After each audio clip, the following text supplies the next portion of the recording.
Battle rap, front and center today, man. We're gonna talk. We got a lot to go over. Will this be controversial for y'all? I don't know. Depends on how y'all take it. I feel like it's gonna be a lot of jewels, some good advice. Maybe I'll say a couple things that a couple people don't like. But if you could look in the mirror, if you could accept truth, if you could accept reality, if you're willing to be real with yourself, you might say, I can't be mad at that guy for some of the things that he just said on today's stream. All right. So when I say battle rap front and center, what do we have? What do we have? What do we have? All right. You see the title. You see the title. Matter of fact, you see the thumbnail, right? Um, we're gonna pull up the clip of a battle rapper that allegedly pulled out a gun during a battle. Actually, it was pulled out a couple times.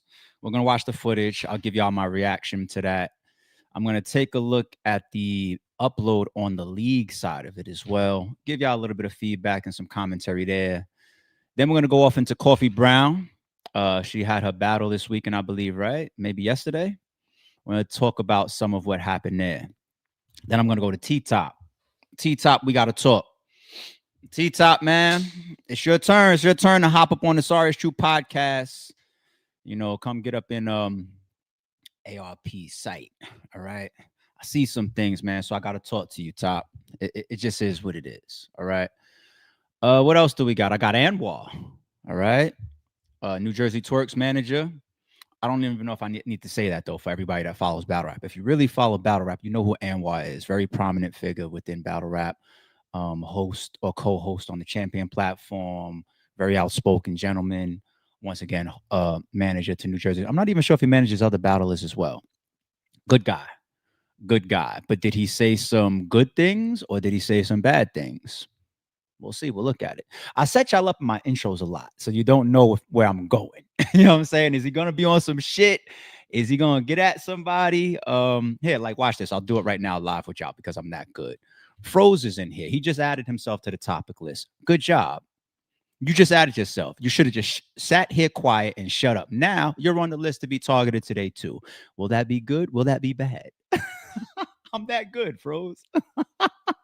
You just made the list, nigga. Hang in there for your topic now, nigga. All right. I was after T Top and I was after Anwar. Okay, and then closing out, I'm gonna get into the title. Battle Rap Insanity.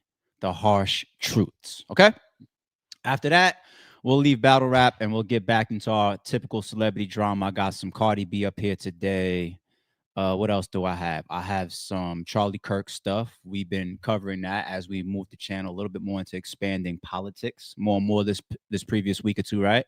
So we'll do some Charlie Kirk stuff. It's going to be tied into Jimmy Kimmel updates as well as Disney. We'll touch on that. Will there be another late night talk show host that is about to get canceled or at least suspended, just like Jimmy Kimmel? We're going to play that footage as well. Oh, we got more going on than I thought, man. I thought I was going to be out of here like 45 minutes. Who lied to you, ARP? I got Kanye. Kanye made his way back to the Sorry It's True podcast. All right. He's in theaters right now. Okay. We're going to take a look at some of the clips around him. And I got 6ix9ine. Oh, that's not even the end. I also got, you know what? I won't even save the last one. I'll just save it for the people that still here at the end of the stream. Somebody out there, very, very prominent podcaster that had a similar take to me, but I want to revisit it again now that this person spoke out as well. So I won't even say what that is. You just got to hang around for that. All right. Before we get started, let me do a little bit more intro. Let me let my hair down, even though I'm bald on a Sunday. Let me warm up a little bit because I am tired as shit. Maybe you don't see it on me right now. Maybe I feel a little bit charismatic and energetic, but I promise you, as the stream goes on, internally, my energy is going to be coming up more and more and more because I was up way, way past my bedtime last night. For those that know me, they know I'm down early and I'm up early as far as going to sleep. How the hell do you get here to set up and then start a live stream 6 a.m. every Monday through Friday, ARP? That's how. There's no secret to it. I go to sleep early. Some people will call my phone at 7 a.m. I'll look over like it's too late. But last night, different story. I thought it was going to be easy day for me on the work front. And then I got to like 5:30, 6 p.m., which is when I start to identify how I'm gonna wind down. What movie am I about to put on? Pour me up a glass of wine, maybe order me some Grubhub and start to chill out. And I realized like I had some work to catch up on. So I was like, fuck. So I started working. So here we are about like let's say 8:30, 9 p.m. I'm still working, still in my office working. And my son comes down because my son had a sleepover last night. Now, mind you, my son got a whole little gang, you know what I'm saying, that he run with. it's like it's like 8 of them, I feel like, or 9 of them that I fuck with that I've met over like the last couple years. Been in my house, my kids been there, they do the birthday party, all that type of shit, right?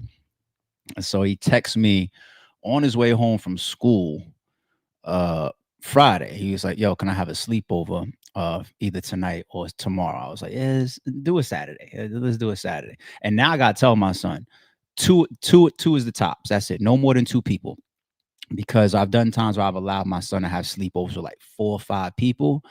I can't go to sleep, and I don't want to be that type of pops. It's, hey, be quiet. It's 11 p.m. on a Saturday or 10 p.m. on a Saturday. Everybody shut up. I'm not that type of pops. I'm the cool pop. So it's when it's like too many of these mother running around the crib. And so now I got a limit. I was like, all right, two, that's it. 2 tops. So it's 3 of them now. But it was a quiet night for them. But they wanted to get into some basketball card trading. All of them collect cards, right? Football, a little bit of baseball, but mostly basketball. That's what they target the most. And I'm a card collector too. So my son walks in my office, said, "Yo, you said you was going to trade with us, right?" I did. I did tell him that. Told him that like Friday. And I was just like, "Yeah." He was like, "Yo, hello, we here. Like, what we doing here?" I was like, "Oh, like, why'd you even say yes yesterday?" So I finished up a little bit more work, head upstairs. I end up trading with them for like an hour and a half, maybe. Long story short, I feel like I ended up in bed at like 11, a little after 11, which is late for me, B, which is late for me, man. So that's also why we're here, a little after 9 a.m. this morning. I would have loved to start this stream at like 7:38.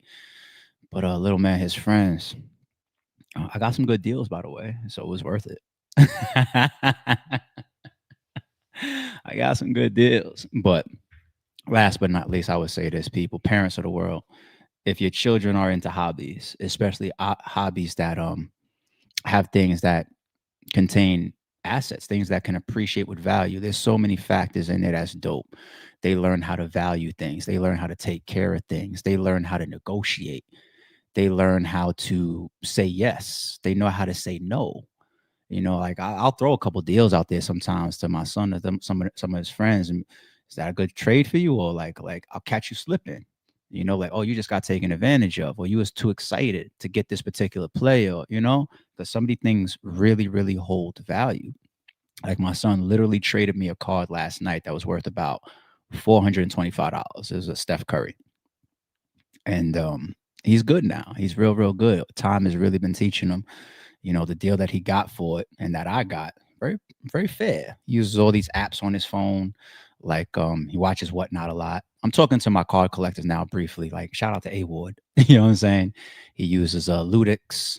He uses ALT. These are all apps, if you're into collectors, that can scan the cards and tell you the value of them in a range, tell you the market of the cards, tell you some of the recent sales, so you have comparisons. Just like in real estate, you come on the block and you look for comps, comparisons of other properties that are sold. No different in the card collecting hobby industry. And a lot of celebrities and big companies have come into the card collecting industry in recent years, and it's pushed the market up through the roof. And for people that don't know some of the stuff that I'm talking about, let me tell you why. It's something to pay attention to for people that like to get into Bitcoin or stocks and bonds or collect, right? The most recent sale that broke the basketball card record was for $14 million. It was a dual card. Kobe Bryant and Michael Jordan, I think both have a patch from their jersey. They call it Logo Man's, like the little NBA patch. And I believe they're both autographed. It's probably a limited card. It's probably like less than 10 of them in the world. But it recently sold for $14 million. Okay, I think that surpassed a Mickey Mantle rookie baseball card that previously held the record, which was probably for like 10 million or something in that range. So anybody that thinks this is for play, it ain't for play. There's between me, my son, and his two friends last night, probably about a total between all four of us, probably about a total of maybe at least $3,000 exchanged hands in cards. Okay, maybe a little bit more. Now I think about it, because the Steph alone is like, yeah, maybe a little, maybe around 35 to 4,000 range exchange amongst the four of us. So it's serious. It's serious. All right, even that helps me wake up a little bit. Even that helps me. Shady, y'all ready to get into battle rap? All right, let's start with the thumbnail. Let's do it. Coming to the stage, allegedly. I ain't trying to get nobody in trouble, right? Allegedly. I need my headphones. Allegedly. How dare you, ARP, say you ain't trying to get nobody in trouble, and this guy allegedly pulls out a gun 3-4 times during a rap battle. Like, why would I be responsible for getting you in trouble? Yeah, I take that back. All right, let's go. Let me take the smaller screen. Let's play it. This nigga don't care about battle rap. He was just trying to go viral. A few months back, the Coliseum Battle League dropped a battle between Exorcist and Relly Cincha. These motherfucking names. And throughout the battle, Relly Cincha proceeded to pull a gun out on camera 3 times. The first time he pulled it out, nigga waved it at the crowd. Just reckless than a motherfucker. Look at my man's in the front. He like, bro, what the fuck you got going on waving this little shit? The second time, he pulls out the gun along with the Bible. Boy standing there with the Trump starter kit in his hands. And then peep how he pulled the gun out backwards. This nigga was so thirsty to show y'all that he has a gun on him that he pulled it out dumb as hell. The boy was 2 seconds away from dropping it and that motherfucker going off if it even worked. And then the third time he pulled it out, he waved it in this nigga face. If you ask me, at this point, all bets is off. What if he would have went home and killed that man's whole family? Then when they asked him why he did it, nigga waved the gun in my face, and I just showed up. Look at dude with the red hat. I don't even understand why he's so proud to show this little motherfucker off anyway. What the fuck that gonna do? Chip the paint? Mimic a mosquito bite? Tickle a nigga? That shit look like a spray painted glue gun. Not necessarily. Then when his exorcist turned to rap, he get mad because the nigga say that he saw his homeboy get beat up on the block. So the really nigga proceeds to try to go for the steal because your homeboy getting beat up on the block is way more offensive than you fucking waving guns in this bitch. Not to mention, that nigga weaved that weak ass punch and proceeded to scoop you into the ether. My main takeaway from this whole situation, this battle is trash. Whatever happened to showing up and actually trying to rap good? This nigga Relly Cincha has no plans of actually being a real battle rapper. That nigga clearly just showed up trying to go viral, and it looked like he got what he asking for, but it ain't going the way that he thought. Pack this shit up, keep this weak ass shit in the vault, and keep them guns at home if they look like they shoot pellets. Stop fucking playing. This nigga don't care. All right, so one thing I definitely disagree with him is the whole clowning of like, what's that gonna do? Chip paint, pellet gun or whatever. Guns is guns, man. I don't care if it's a 22. It could take your life. Okay. As far as put this in the vault, before I come to the overall scenario and this artist in particular, let's go to the league side real quick. So it is on the channel. I don't know where I was at. I didn't hear about this whether a month or two actually ago when it was uploaded. Should the league have uploaded it? I'm almost not even mad at y'all for uploading it. Me personally, if I upload this battle, maybe the only thing I do is I put like the blurry following over the actual joint, allegedly, if the joint was real or not, right? Proper or not, right? But I also want to give y'all, I guess, at least a thank you. You're taking some level of I don't want to say responsibility, but you're doing the right thing by at least putting this disclaimer. This is the first thing you see when the battle starts. It says the contents used in this performance are props used to enhance the battle rap experience. Well, then again, now I got to take something back a little bit. And shout out to Coliseum Battle League, man. I think I met the owners over there once upon a time, like years ago. Is that Blackbeard over there still? Is he part of it? But shout out to Coliseum Battle League. And I've even worked with some battles that have come from that platform before. But they've been around for a very, very long time. Shout out to them.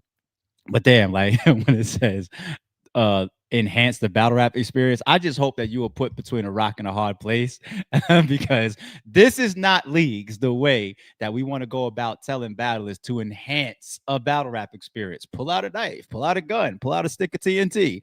So I wish that last, I'm trying to defend them here in the midst of this, and I just caught this while I was reading it. I'd like the wording of that to be changed. Let's make sure we don't take it like that. Like, don't encourage battle rappers to do this, okay? But back to overall, why I thought it was at least good to put something in front of the video, which is calling it a prop. Okay. We watch a million rap videos do that, to be honest, right? We can't get mad at the rap battle if we won't get mad at Little Dirk's video starting like that. All these is all props. This is not real. Ha ha ha ha. In case the feds watch it, right? Your favorite rappers do it, okay? And then they point guns all around the place and we let it slide.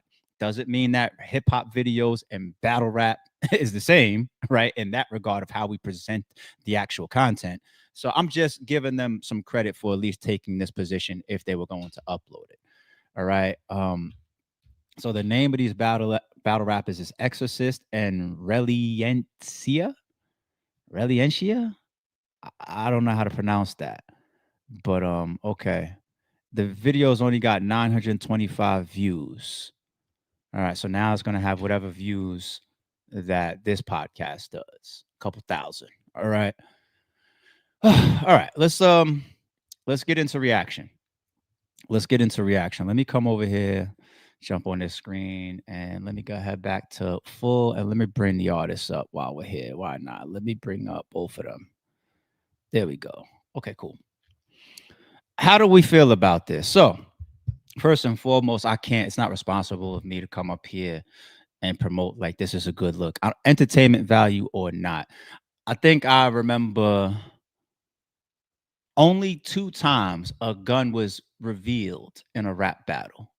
Only 2 times prior to this. So of course we have the legendary "You Mad Because I'm Styling on You." Okay. Um, Nix got punched in the face because he continued to reveal and touch and grab and gesture the hammer that was on his hip. I'll say allegedly. All right. At the end of that video, if you really watch it closely, the viral, legendary "You Mad Because I'm Styling on You." You could wear better clothes because style it on me. Plus the is on me. So act up and you will have to lay down. Right. So throughout that whole battle, if you remember it, he references his joint many, many times, and it looks like he's kind of like trying to show EJ that yo, I got it on me, I got it on me, I got it on me. Now the whole arena of that battle is definitely different. And niggas coming down from their apartments down into the lobby of the building and shit. It's street corner type vibes. It's Calico and Ill Will type vibes. So different. Like, yeah, it's probably a bunch of hammers in that whole circle right there. Like understand where you at. Where's the sharks in the sea? Everywhere. Like, you know what I mean? It is what it is. So I'm not trying to justify EJ for throwing that punch, and I'm not trying to justify Knicks. Either way, I think they both had wrongs in the situation, right? EJ stealing on him like that, he could have felt threatened. Like, yo, how many times is this guy gonna touch his gun in front of me? Let me just steal this guy and get the fuck up out of here. That was one. The other one that I remember, I won't say because it's the homie, but it's a battle where and passing it, man, hold on, that's my guy. I ain't gonna say it. I ain't gonna say who that is. But this would be the third, allegedly, if it was a real gun, right? And for people that come from a certain cloth, it would almost have to be real, or else it would be that much more corny. It's corny either way, and I'm saying this respectfully. Why? Because I think that the last thing we want to do is encourage people for these type of props, to pull these type of moves, to do these type of things. Now, whether the gun is real or not, it's also the same reason why open carry is corny and why I want to say open carry is for the birds, but I feel like there are times where open carry makes a little bit of sense. Like I guess if you're a fucking cop and you work an armored truck, or you're a police officer on a beat, what else? What else? If you're hunting, if you're at if you're at a shooting range, and people want to practice their draw speed, what I'm saying, and get on their targets. What other times is open carry good? I can't think of too many, especially for a general civilian where your state allows it. All right. Why? Because open carry scares people. It makes people nervous. It threatens people indirectly. Open carry is not a good thing, man. Like you want to walk into the store and your gun is showing to everybody. Somebody might call the cops on you. Somebody might pull a gun on you, and you make yourself the first target. You make yourself the first priority. I really can't find any reasons for a general civilian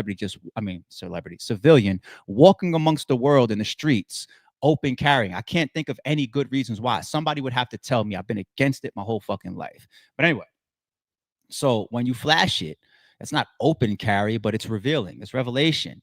All right. Actually, if this was a real gun, allegedly, technically, pulling it out and pointing it is a charge. Is a charge. Brandishing is a charge. You know that you don't even have to point the bitch. Now to think about it. If I pull a boys in the hood, we got a problem, homie. We got a problem, homie. That brandishing is a charge. It's a charge. I don't even think it's misdemeanor. I'm pretty sure that's a felony charge. All right. So you made the whole crowd take note. They zoom in and certain people in the background looking at the when you wave it, so you can make them nervous. But I'm pretty sure everybody wants to stay solid as possible because the cameras is running. Me, where I'm at in my life right now, you do that on that camera, and I'm even in the crowd, I'm walking away. I don't even want to be here if something happens. I don't want to be questioned by no police. I don't want to be trapped in this building. I don't want to get hit. I don't want to be here for nothing. You know what I'm saying? And even the fight that looks like it takes place in the footage, even that to a degree becomes, I don't want to say justified because it looked like he threw the first punch, but the tense nature is already there. It's like you change the game. You're waving guns, but then this guy disrespects you to a degree that naturally offstage somebody would pop. So we're creating a serious environment, but then we're still trying to call it battle rap where everybody's supposed to stay professional and stay rapping. So the point is just don't do this shit. Just don't do it before people even say like why is he even there with it on him. But a whole nother, like some people move around. It's like I'm here, there's people around or whatever. Battle rap is an aggressive arena, not just the actual rapping. A lot of us come from certain places, move a certain way. Our homies do whatever. We can't act brand new. There's I got battles that's on the channel right now with some of my favorite battle, some of the biggest battlers, right? I won't say his name right now in the context of this. He pulls a razor out of his pocket, and a security guard runs up on him and I need to hold that to the end of the battle because things got tense on stage. So it's the arena that we're in. It's so aggressive that people want to move around and protect themselves, but to do it in the midst of a performance is a 1000% no. Now, homie in a yellow hat that pulled this gun, respectfully, I don't know why you would ever think that this is a good move, but you really need to look into the mirror and mature because you have your freedom at stake. Once again, brandishing, I believe, is a felony. I don't think it's a misdemeanor. It's a charge, definitely 100%. Brandishing could put you in jail. This video could literally have them people come take a look at you. Literally, we see this shit happen every day. So you have your freedom at stake, right? This guy, if he gets scared now, we just saw it's the T Hood outcome, right? The shooting where the boyfriends or the homies or the girl showed up or the brother showed up, whatever happened, shooting happened, and the youngin that allegedly shot dude, he just beat it on self-defense. Right? Now, if the other guy, I don't want to get too gun fanatic-y here for y'all, but fuck it. I'm gonna go here for a second. This is why the disasters of the world call me. Disaster, I'll talk to you in a second. Stay right there and be like, yo, are you military? No, I'm not.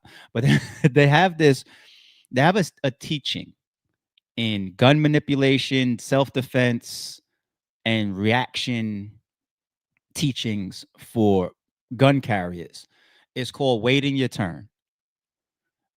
Anybody that has done those teachings, been to those classes, knows those learnings. Do you know what I'm talking about? Waiting your turn. Waiting your turn means if a gun is in the arena, if there's a threat in the arena, it doesn't even have to be another gun. It could be another knife, right?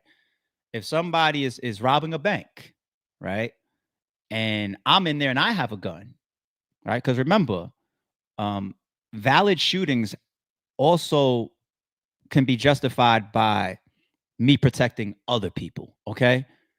Now, you walk into the bank with your mask on and a fucking AK up. I know what you're here for.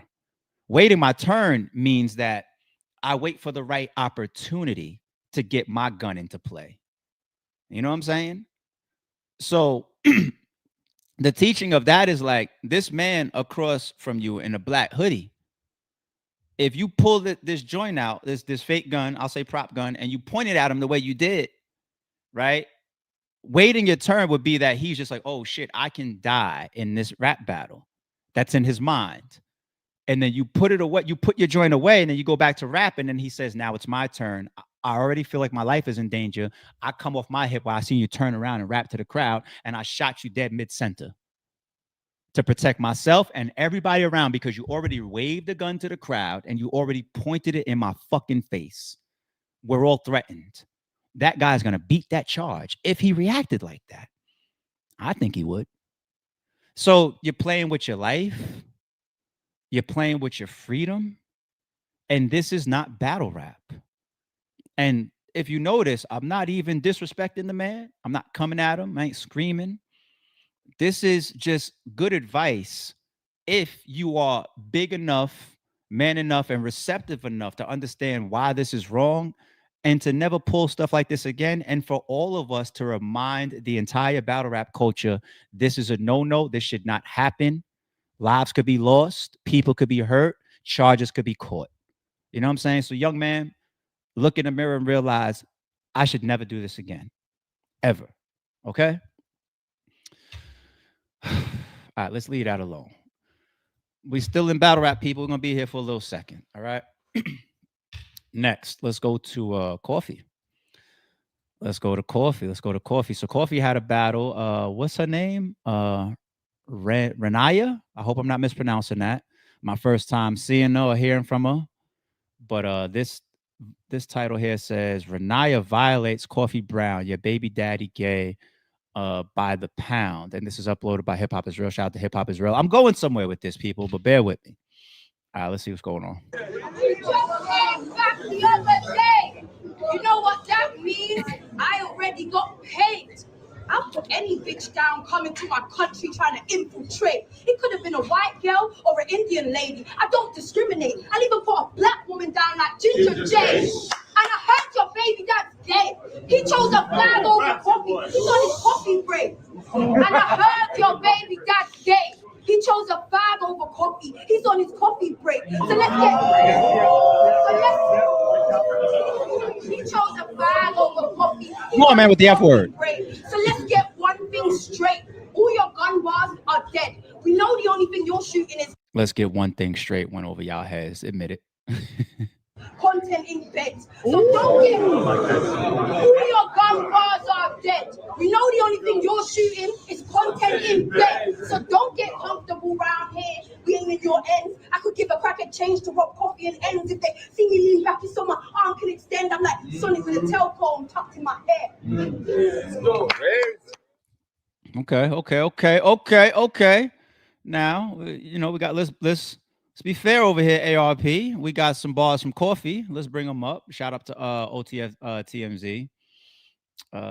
What is this one? Coffee Brown punches back in London. Okay, so this is all going down in London.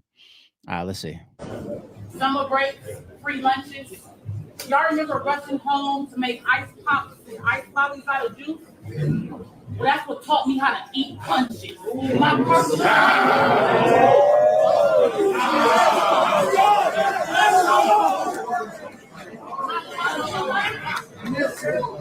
My personal life, not for y'all entertainment. It's just a hobby. OnlyFans was my only agreement to get online and disclose a body. I'm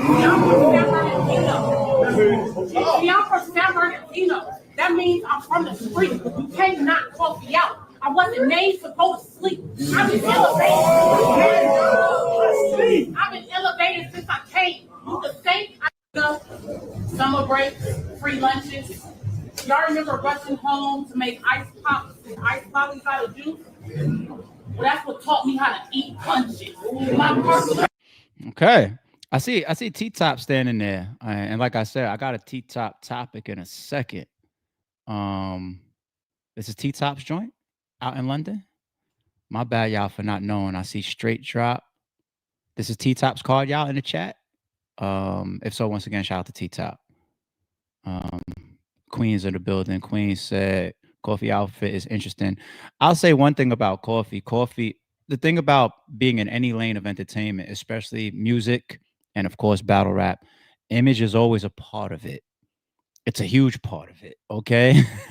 When I see battle rappers show up without even a shape up, I'm just like, this is why. This is why we ain't going nowhere together.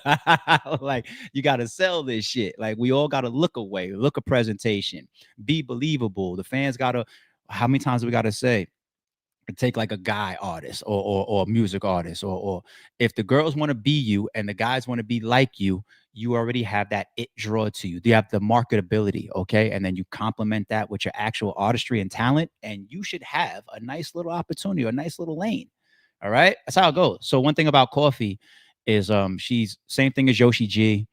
If I want to get off a battle rap, same thing as Little Kim, same thing as Foxy Brown, selling sex, the porn industry, the sex industry, sex appeal, in the movie industry, in music, it's one of the biggest draws. You know what I'm saying? So if a woman, same thing with a shout out to Vixen. You know, Vixen will put up clips of what she got on OnlyFans and whatnot. And if that draws guys in and then you show up with the outfit, it's going to add to the views, right? It's going to add to the views. You just got to have the talent to run parallel with it. So Coffee is not showing up to any battles with a some loose fucking sweatpants and a 5X t-shirt, you know, and from an image and a sellability standpoint, you shouldn't. Now, if the choice is you know, person to person, but I totally get it, and I totally support all the men and all the women looking in a way where they're gonna have eye appeal. Okay, period. That's we're in entertainment, but I understand what you meant or where you're going with that, Queen. All right. Now, when it comes to Coffee Brown, this is the little small topic that I want to say. I want to say shout out to her. And that's the same thing. Shout out to Official, right? I do want to give Coffee credit here because in the midst of all of this Official and Coffee back and forth, she still showed up.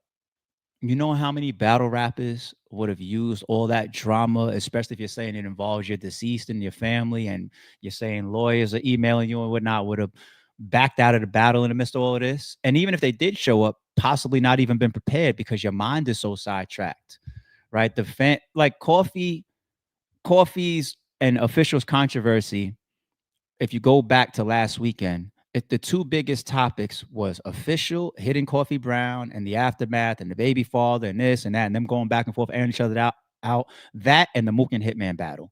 That has been the two biggest topics ever since last Saturday, all the way damn near up until right now. And now the energy is starting to migrate into Summer Madness, and a big piece of that as well was even New Jersey Twerk getting locked up.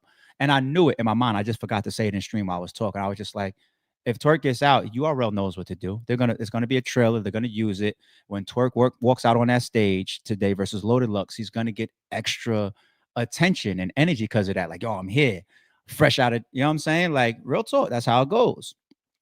So shout out to Coffee for being there, being prepared. She's going to stand in front of baby daddy, you're alleged deceased, alleged a gay, whatever. You're gonna stand in front of that for the rest of your career. When there's a prominent angle on you, everybody's going to bare minimum at least touch on it. Will Easy ever have a battle again where Rem never comes up? I don't know. You know what I'm saying? Will Mook have angles come up on him now in different ways post a Hitman battle? Will JC ever have to stop hearing about dancing? Will Sirius Jones ever stop hearing about math? Will Disaster ever stop hearing about math? What else? What y'all know? Will Arsenal ever stop hearing about Trick? You know, will I ever stop hearing about URL? Will URL ever stop hearing about whatever narratives around them? You know what I'm saying? It is what it is. You know, that's part of it. That's really will John ever stop hearing about whatever? You know what I'm saying? These angles. So you're gonna hear it, but standing tall in front of it and then getting your shit off allows the fans to reconnect and get past it and say whether I agree, disagree, believe, don't believe. You showed up. Oh, and look at that. She had round of the year. That's how you wash that shit away. No different than what we beg people like Young Thug or Drake to do. Yeah, we down on you right now, Drake. Yeah, we down on you right now, Young Thug. But if you give us good music, rounds, that's gonna supersede. All right. So of course, if he gets on stage and has a battle of the night, you think people's gonna watch the battle of the night performance and then be like, ah, fuck all that though. Let's talk about what we was talking about 2 months ago. Let's deep dive deeper into this official and coffee argument. No, people enjoy the topic for a week or two, and then it's over. And then people move on to the next, right? It's just how it goes. So, and shout out to official too, because when we see her in her next battle, it's going to be the same thing. She's going to hear some things about it. Somebody's going to probably find a creative way to twist it, and that's the art of battle rap. All right, and so yeah, no negativity for that particular topic. All right, T Top, come sit down for a second. I gotta talk to you, T Top. I promise y'all I had to get at this man for a second. He just posted this. Is this your league? Is this your league, sir? What is this? The surprise battle, crazy by the pound. Oh, that's a double. By the pound, oh, okay, Tita. I never saw this hashtag before, so I'm not late. Let's see what type of surprise you got going on. Reveal yourself, man. Let them know who this is.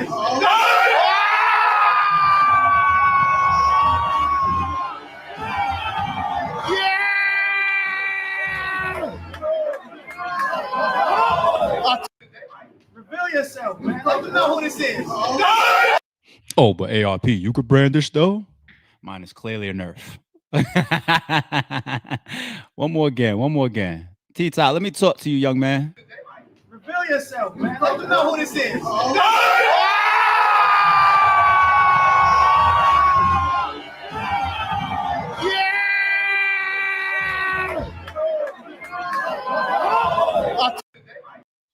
I'm such a battle rap fan. All right, let's hear a couple bars real quick.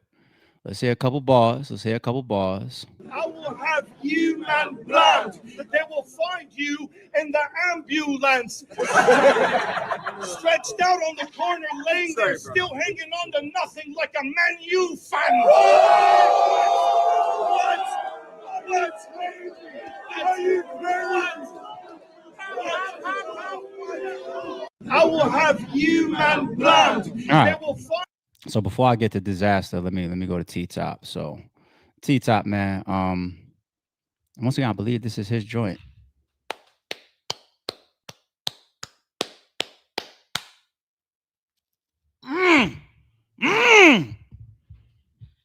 A fucking goat surprise? I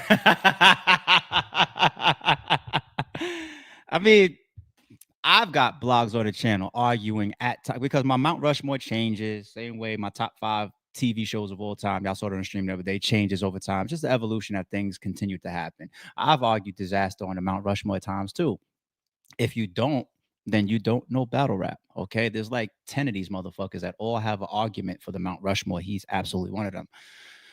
I was there in the building when Hollow versus Diz was revealed as a surprise battle in at King of the Dot. That the whole room went red, and you talk about keeping a secret. That can't be easy, but they did. And when that got revealed on stage, that to me is like one of the highlight moments that I've ever seen for King of the Dot from an entertainment standpoint. Right? It was just they kept it a secret. They orchestrated it crazy. It was a part of a big crowd, a big stage moment, and these things hit. These things really, really hit. If I try to say like the top 5 surprise battles, they don't happen often enough. So Hollow and Diz is absolutely one of them, even though it was like a 1 round, I think, right? That's absolutely one of them because the way it was pulled off and the impact of it. This right here, I want to see the battle. And I'm not even sure who Diz is battling, but I want to see this. So either way, dope.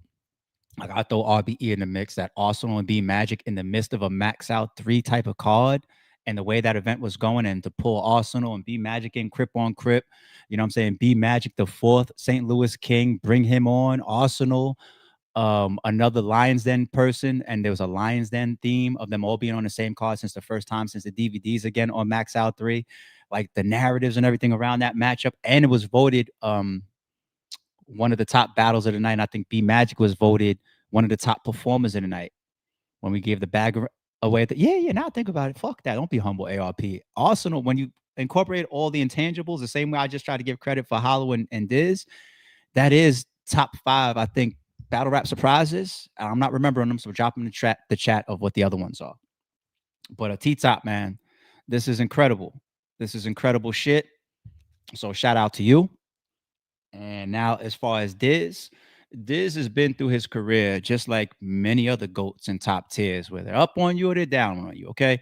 Charlie Clips could do something, and it's just like, oh my God, you're the greatest ever after the easy battle. And they could do something else. But yo, you freestyled this round. Math, they're up on you, they're down on you. Who else? I'm talking about like GOATs and legends that I want to say. Mook, like after the Reed battle. Now he could do no wrong after the Hitman battle, right? You're having one of those peak moments. Same Hitman was there. Like after the Ill Will battle, he's the man. He is the man. Now they hate Hitman.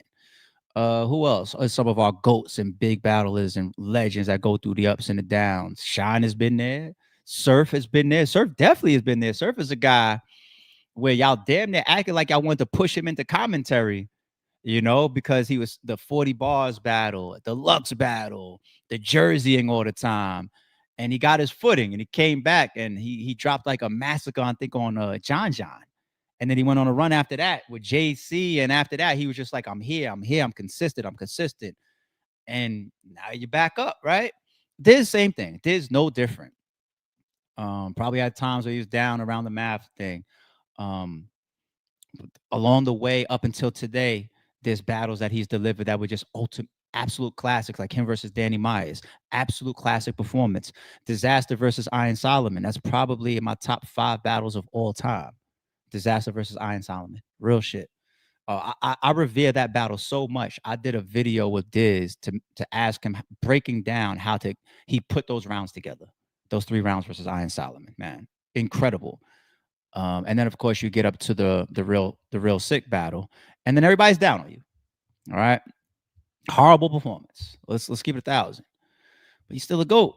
You get quiet a little bit, you know, sit down. Probably got a bunch of other things going on, and then he walks onto stage like this with a revelation like that, and it's just boom, boom. One of our battle rap greats, all time greats. You know, timing, who you are, how you navigate it.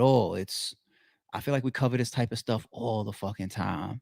You know what I mean? In different arenas. Pay attention. So shout out to T-Top. Shout out to Disaster. Shout out to all the people involved behind this. It's incredible to see for battle rap. All right. Which I think I was about to get T-Top or something. T-Top don't be doing nothing. Nah, man. I got nothing but support over here for the homie. All right. You want to get controversial now, though? All right, let's get a little controversial. Before I get into my topic, where y'all be like, damn, we were doing so good for battle rap today, or ARP, we were doing so good. All we were doing was saying positive, good things. Let's start to get a little bit controversial.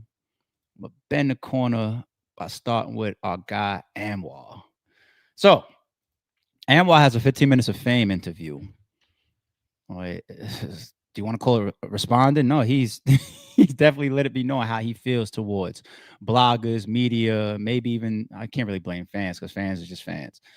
I'll say bloggers and media for saying things like New Jersey Twerk. There's no way he can make it to London. He's not going to be allowed to travel. They're not going to give him this type of bond. It's not going down, blah, blah, blah, blah. People jumping out with misinformation tied to his brand and his battle, right? Let me let him speak for himself for a second. You are New Jersey Twerk. That's another conversation we keep having. You are New Jersey Twerk. Oh yeah, he's in the Uber. Yes, sir. Yes, sir. But it's like, so you on the tube. Yeah. All the people that said he wasn't coming. This is my thing. And I was just having this conversation with Luke, right?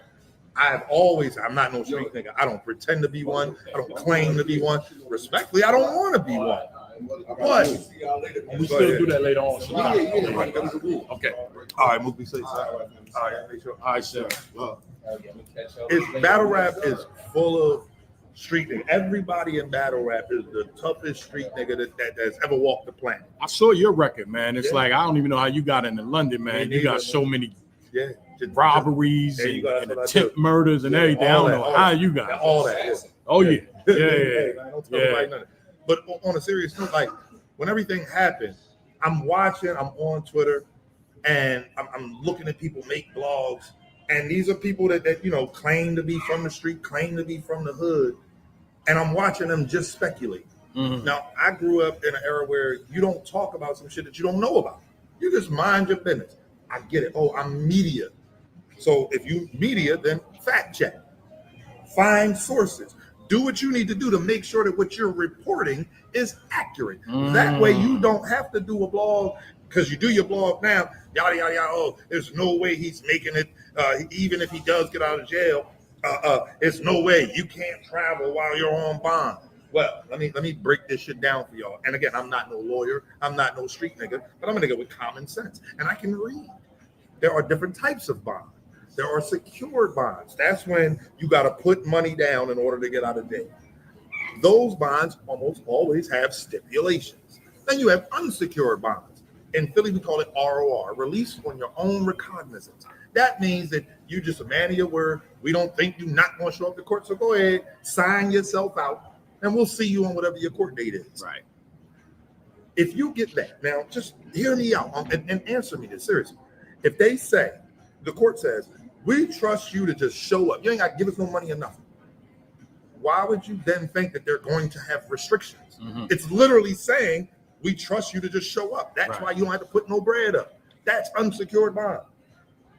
The other thing is, and everybody is the battle rap historian. Shout out to France. Well, I want to just make something clear too, man. And then, you know, I'm not dissing anybody. Shout out to everybody.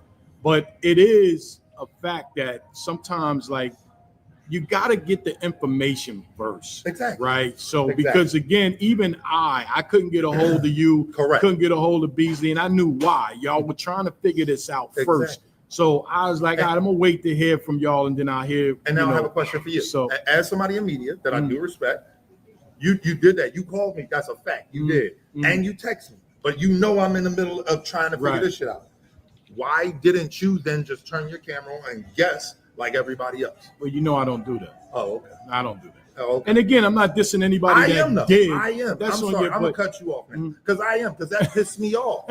It pissed me off. Knowledge. Niggas act like, yo, we cool, you know, whatever. I get it. It's your business. I get that. I understand being first. I know how this shit works. I get it. But if you call yourself cool, if you hit my line, if you know that this is what's going on, you hit my line and I don't answer, text me, wait. Shout out to Froze. That's what he did. Shout out to Henny Man. That's what he did. And both of them was kind of packing me up like, bro, how long you expect me to wait? But I'm dealing with this shit. They say, all right, well, I ain't going to say nothing until I talk to you. I appreciate that, because if you say we cool, hit me up. That's all. And if I don't respond, wait, or just chill. Or, because it's no disrespect, knowledge, do what you do. The way I see it is, that's your business. That's what you got to do. Okay, cool. So now everything involving twerk is business. Everything. If you want a twerk interview, sure. How much? Because at this point, ain't no just, oh, he came off the stage, yo, twerk, how you feeling? No, sir. If you'd like to use that likeness and image, you gonna run a check. That's just how I feel about it now.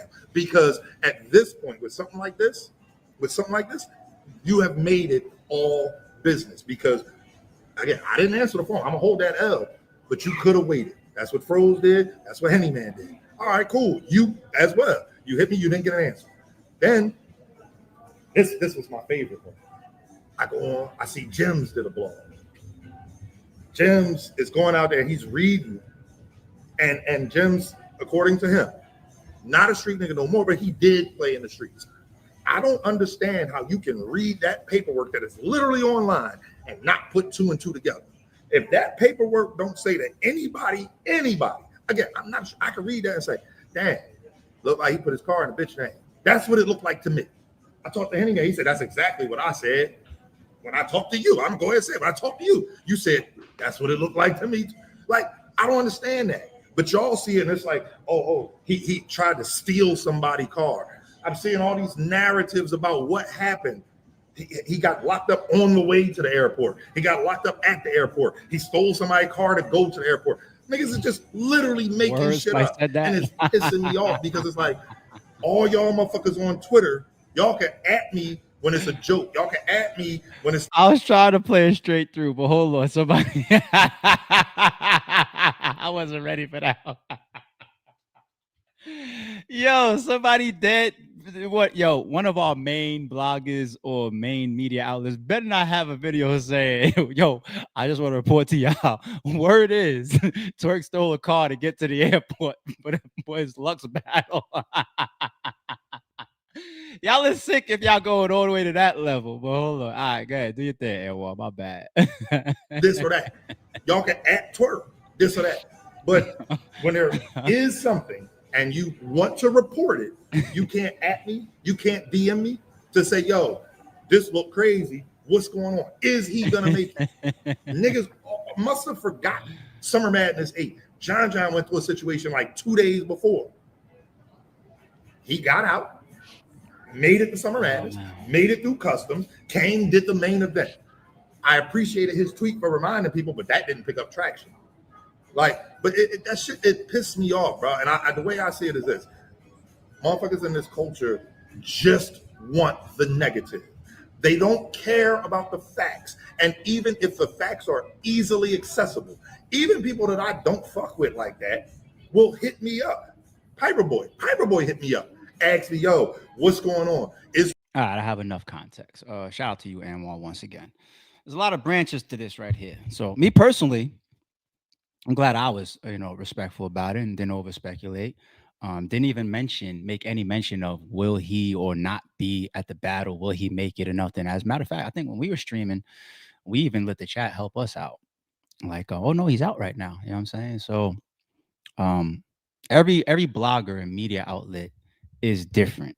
All right. Anwar, just a reminder about that. I mean, but you already know that. Anwar's a smart guy. Let me go to the media and the blogger side. Anwar, you're obviously aware of how this goes, which is absolutely true. A lot of bloggers, a lot of media, they don't give a fuck about you. They don't give a fuck about Twerk. They don't give a fuck about me. They care about their content. And that content is also monetized. Okay. Now, if you tapped in with certain people or you network with certain people or you have a rapport with certain people or you're around certain people and develops a little bit of a kinship or so whatever, you may at times with certain people get those extra extensions, especially if people are maintaining relationships, right? Like I will always continue to be somebody that wants to interview New Jersey Twerk. So I want to then make sure I don't do wrong by New Jersey Twerk. I still have to get my content and run my platform for my fans as well and for my own check at the end of the month. I'm just speaking from some of these people's positions if we're being honest, okay? But at the same time, I want to continue to have access to New Jersey Twerk. So I may text Anwar, or I may hold off. I may give him a little bit more benefit of doubt. Favoritism is spawned by not just favoritism, preferred handling of something is spawned by so many different things. It's spawned by somebody's integrity. It's spawned by somebody's willingness to try to be correct. Sometimes, if the only thing I give a fuck about is my view count, why do I give a fuck about being correct? There was a topic I was about to pull up today. It was it's going to be tied to the Charlie Kirk one. I saw a video, and it was Jimmy Kimmel saying, yeah, so I quit. I'm not coming back, blah, blah, blah, blah. And I had to fact check it first because it was just the audio. And I was like, is this AI? Some people will do that.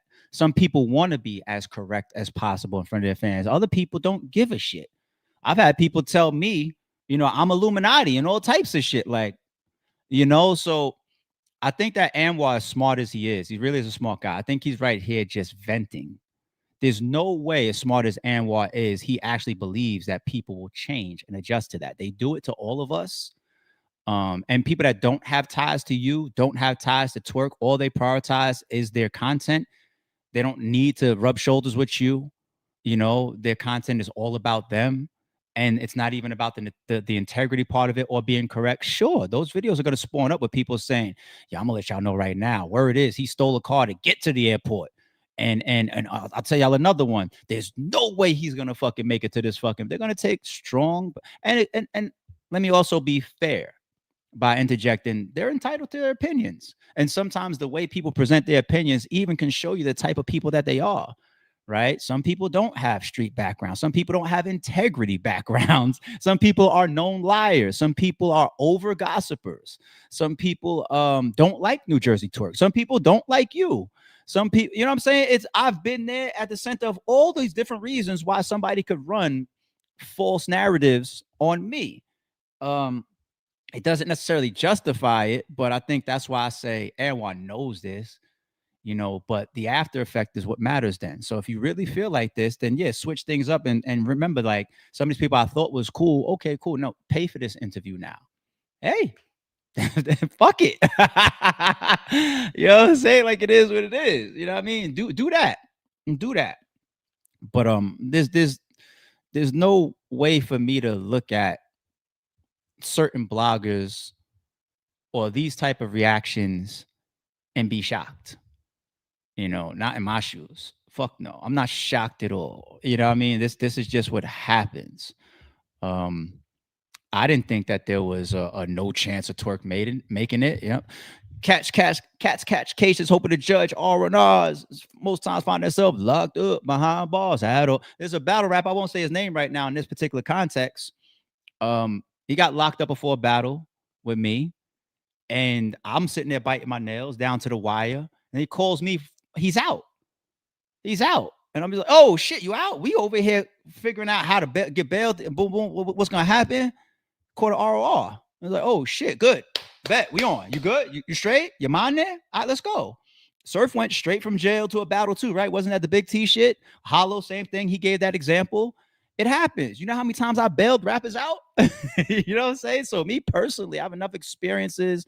And then myself as a podcaster, yeah, I don't want to just jump out here and just say anything. But that's not every blogger, G. That's not every blogger. You know what I mean? And it is a very toxic environment, but Twerk is a big name and he's got one of the biggest battles of the year coming up. So him getting locked up 3 days or 4 days or whatever, it could have been 7 days, it could have been 2 weeks before the battle. It was going in battle rap, it was going to be explosive. Everybody was going to jump on it, and you guys were going to deal with all of that. But credit to you, Twerk, and all of his people that made sure that he got out, right? Then he still got to London. And then one thing that I knew was going to happen was URL and anybody tied to it would use it. And you're supposed to. That's why a trailer came out. And he's going to benefit from this situation to a degree when he steps on that stage.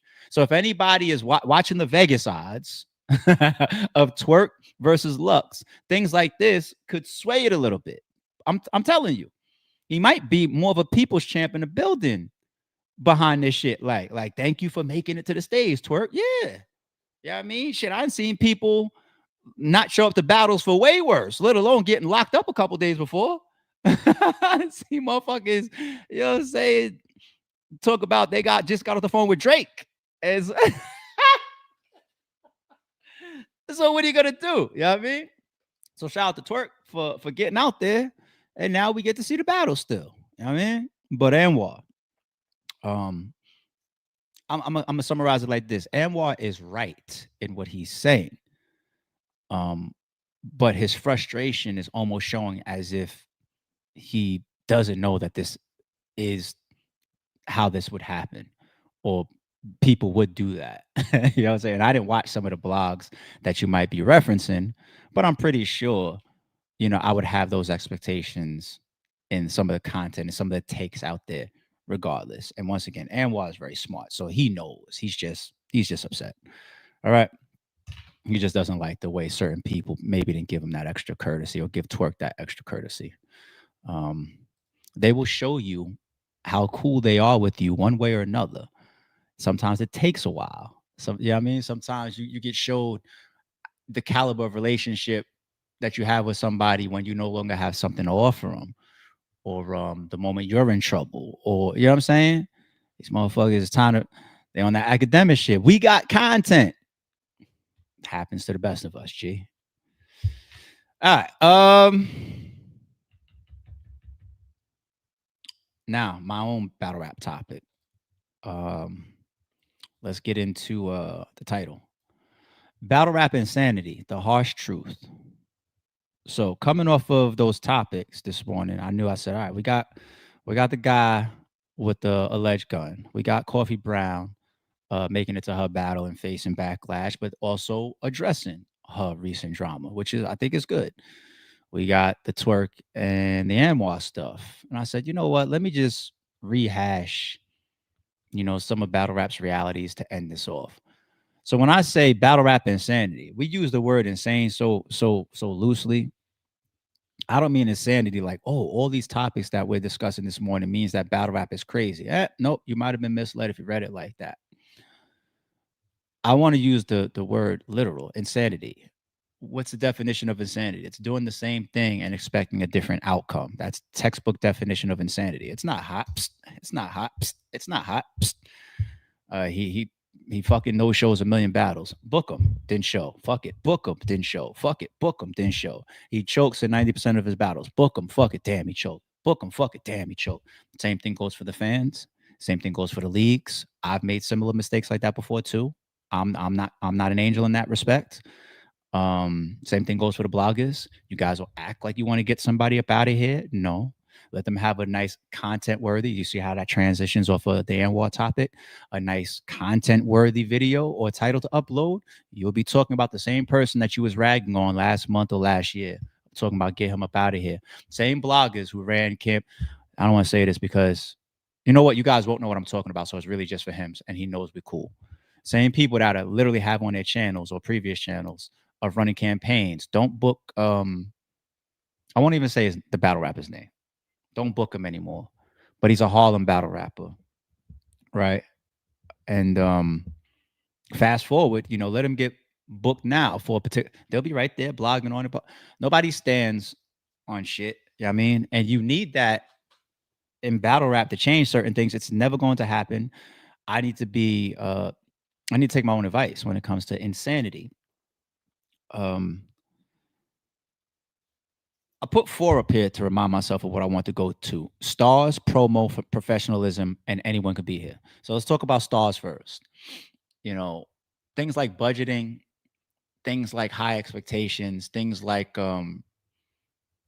draw power. I had a conversation once upon a time. I had this conversation a million times with Shata as we're running RBE because we're conducting business. I think I had this conversation once with Goods. What's the definition of a battle rap star? So in battle rap, the definition of a star is damn near like simple. Like who are like the people that we view the most, have the highest view battles or something, right?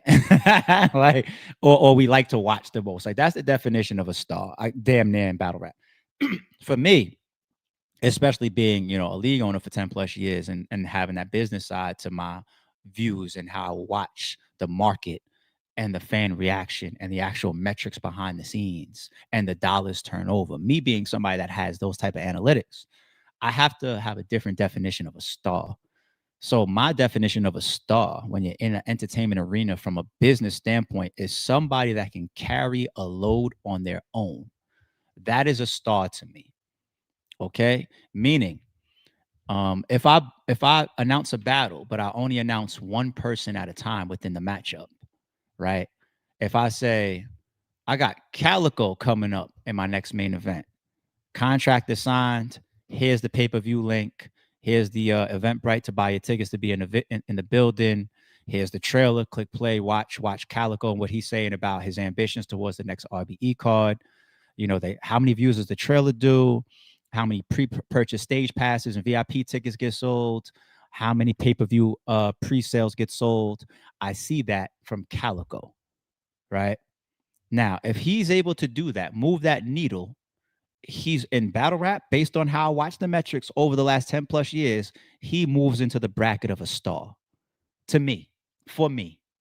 All right. If I say a mid-tier name or an up-and-coming name, nobody buys shit when you announce 80% of the battle rappers. It's probably a higher number, right? I've always gave that a high number over the years when I've done these topics, right? They don't care about them individually. Fans, they don't. This is another reason why your legends aren't going anywhere. You know, I don't care how many waves you try to say out with the old, in with the new, it's not gonna happen. You're not gonna new era shit because they don't have the star quality or the draw power of a Calico or Goods or a K Shine or a DNA or Arsenal or a Charlie Clips or a Hitman or Mook or Lux or Sue Surf or Cassidy or Hollow the Don or Big K or Ill Will. They don't have the drawability of some of these people. Yeah, you like to watch them, but there's a big difference between wanting to watch somebody versus wanting to pay for somebody. Okay. And really, to keep it 1,000, the main people that know that are the league owners. And there's a lot of league owners out. There's 500 leagues out there. So all these leagues, they know that. This ain't just ARP. I've done it at the highest level, but all the league owners know this at whatever level they operate on. They know it because they have the numbers. Okay. So who are your stars? Who's somebody that said, oh shit, I booked this person and literally it was sold out. There was no tickets left. Oh shit. My last stream, this one is 15% higher because this person is on it. Okay. Oh, when I dropped the battle, I made more money on YouTube, more replayability from the SEO analytics behind the video when I dropped it on YouTube. Right. Oh, I dropped the trailer and look at all the comments. Look at all the bloggers talking about this particular matchup or this particular person. Stars, we got to identify them correctly in battle rap, and don't be scared to tie them to the business side, because that's the reality that a lot of people hide and don't want to talk about. Everybody goes through their events and then comes back in front of y'all and smiles and acts like they didn't just take a L, including me. I did it for 4 years. I randomly turned profit in like the first 3 to 4 years of RBE events, randomly. Like, all right, this one worked. It was budgeted good or worked out. Or this person brought a couple extra. That worked. But a majority of them are fucking L's for like the first 3 to 4 years. You know, I'm not going to come on here and tell you, like, you're going to put a camera in my face. You're like, yo, congratulations, another event in the bank. And I'm like, yeah, man, we just had a classic this and classic that. Woo, woo, woo. I'm not going to sit here and tell you, like, yeah, but I wanted it to be sold out after all this promotion and having 10 battles on the fucking card. But there's only 50 people here. I'm not going to tell you that. I'm not going to tell you that I had this GOAT or this top tier or this legend or this Mount Rushmore or this Hall of Famer booked in the main event and it only sold 500 pay-per-views. Literally 500 people around the world went to rapgrid.com and clicked purchase for $40, and this mega weight was in the fucking the main event. And yes, I did my job. It was promoted. We did do face-offs. We did do a press conference. The bloggers were talking about it. I was talking about it. The battlers actually promoted it, but it only did 500, 600, 700 pay-per-view sales. But y'all don't know that. I'm telling you, that's really what it is. When you see leagues not consistently, leagues tend, reality check. When it comes to business flipping or cycling, right? Look at a restaurant. Okay. If the cheeseburger sells in McDonald's, 1,000 burgers in this one location per hour, right? You got to keep purchasing. They keep coming in. You're going to, if every time you walk into McDonald's, you're going to see them. It's going to, you know what I'm saying? It's a term called supply and demand. Anybody ever heard of it before? Now, I'm not saying every event, but there's a lot of I'm a league owner in this shit. And I really know business. I really know analytics. I really know metrics, and I really know how to forecast and move. And not just battle rap business. I've been doing it my whole life. I really see it, right? But I understand it's behind the scenes shit. There's a lot of cards that you see. They come out, they go into red, and that be the reason why that league didn't come back and do another event for another 6 months or 7 months or 8 months or a year. Okay, that be the reason why. It's like I didn't even get my money back that I invested into this shit. So now I got to go find a new pocket of money or a new sponsor or save it back up myself to do this whole shit again. You know, the best business role from a very simplistic standpoint enables me to say, I just spent $10,000 on this card. I made 13, right? I'm going to take that 10 back, right? I'm going to take 1,000 and add on top of that 10 and reinvest it back into the next card, right? So now instead of doing a $10,000 event, I'm now doing an $11,000 event. I'm using very small numbers. And this other $2,000 over here, that's like profit now. Yeah, put that in the bank. Knock a percentage off of taxes. And, there you go. You made profit. And if that happens every event, every league will go boom, boom, boom, boom, boom, boom. The only way some of us are able to take the losses that battle rap stars and battle rap leagues often end up with, the only way we're able to keep going boom, boom, boom, boom, is when the money is available, regardless of whether we are turning profit. So when you look at an RBE and you say, these guys got money, that's how we go 4 years taking L's, and yet it's still like boom, consistency. All right. Every 3 months they're doing an event. Boom, here's the next one. That's how. Okay. Or caffeine. All of a sudden, battle raps, we getting an event every week. But then caffeine puts up a post saying we're out of here. We were never profitable. But it was boom, boom, boom, to the point where some of y'all complain like we got too much. Well, I know y'all wasn't complaining when y'all was actually seeing the battle that you want to see, or some of y'all was getting paid. Nobody was complaining then, right? And that's me even sticking up. It's me watching both sides of it and keeping it 1,000. Keeping it 1,000. That's the only way. It's either you are consistently budgeting and booking in a way that makes your events back-to-back profitable, which is a rarity in battle rap, if our league owners will be honest, or you have enough financing to continue to stay consistent regardless of what happened in the last battle, okay? Or the last event. That's the 1,000% truth. Any league owner could come up here and discuss this with me. I don't give a fuck if it's Beasley. I don't give a fuck if it's Organic. I don't give a fuck if it's John. I don't give a fuck if it's Rem. I don't give a fuck if it's Easy. Who are some of your well-spoken, more professional ones? I definitely named Beasley and Organic. Who are your well-spoken, knowledgeable, very, very prominent league owners? Send them my way or ask them the same thing, and let's see how they react. They don't have to come sit down with me. Just ask them.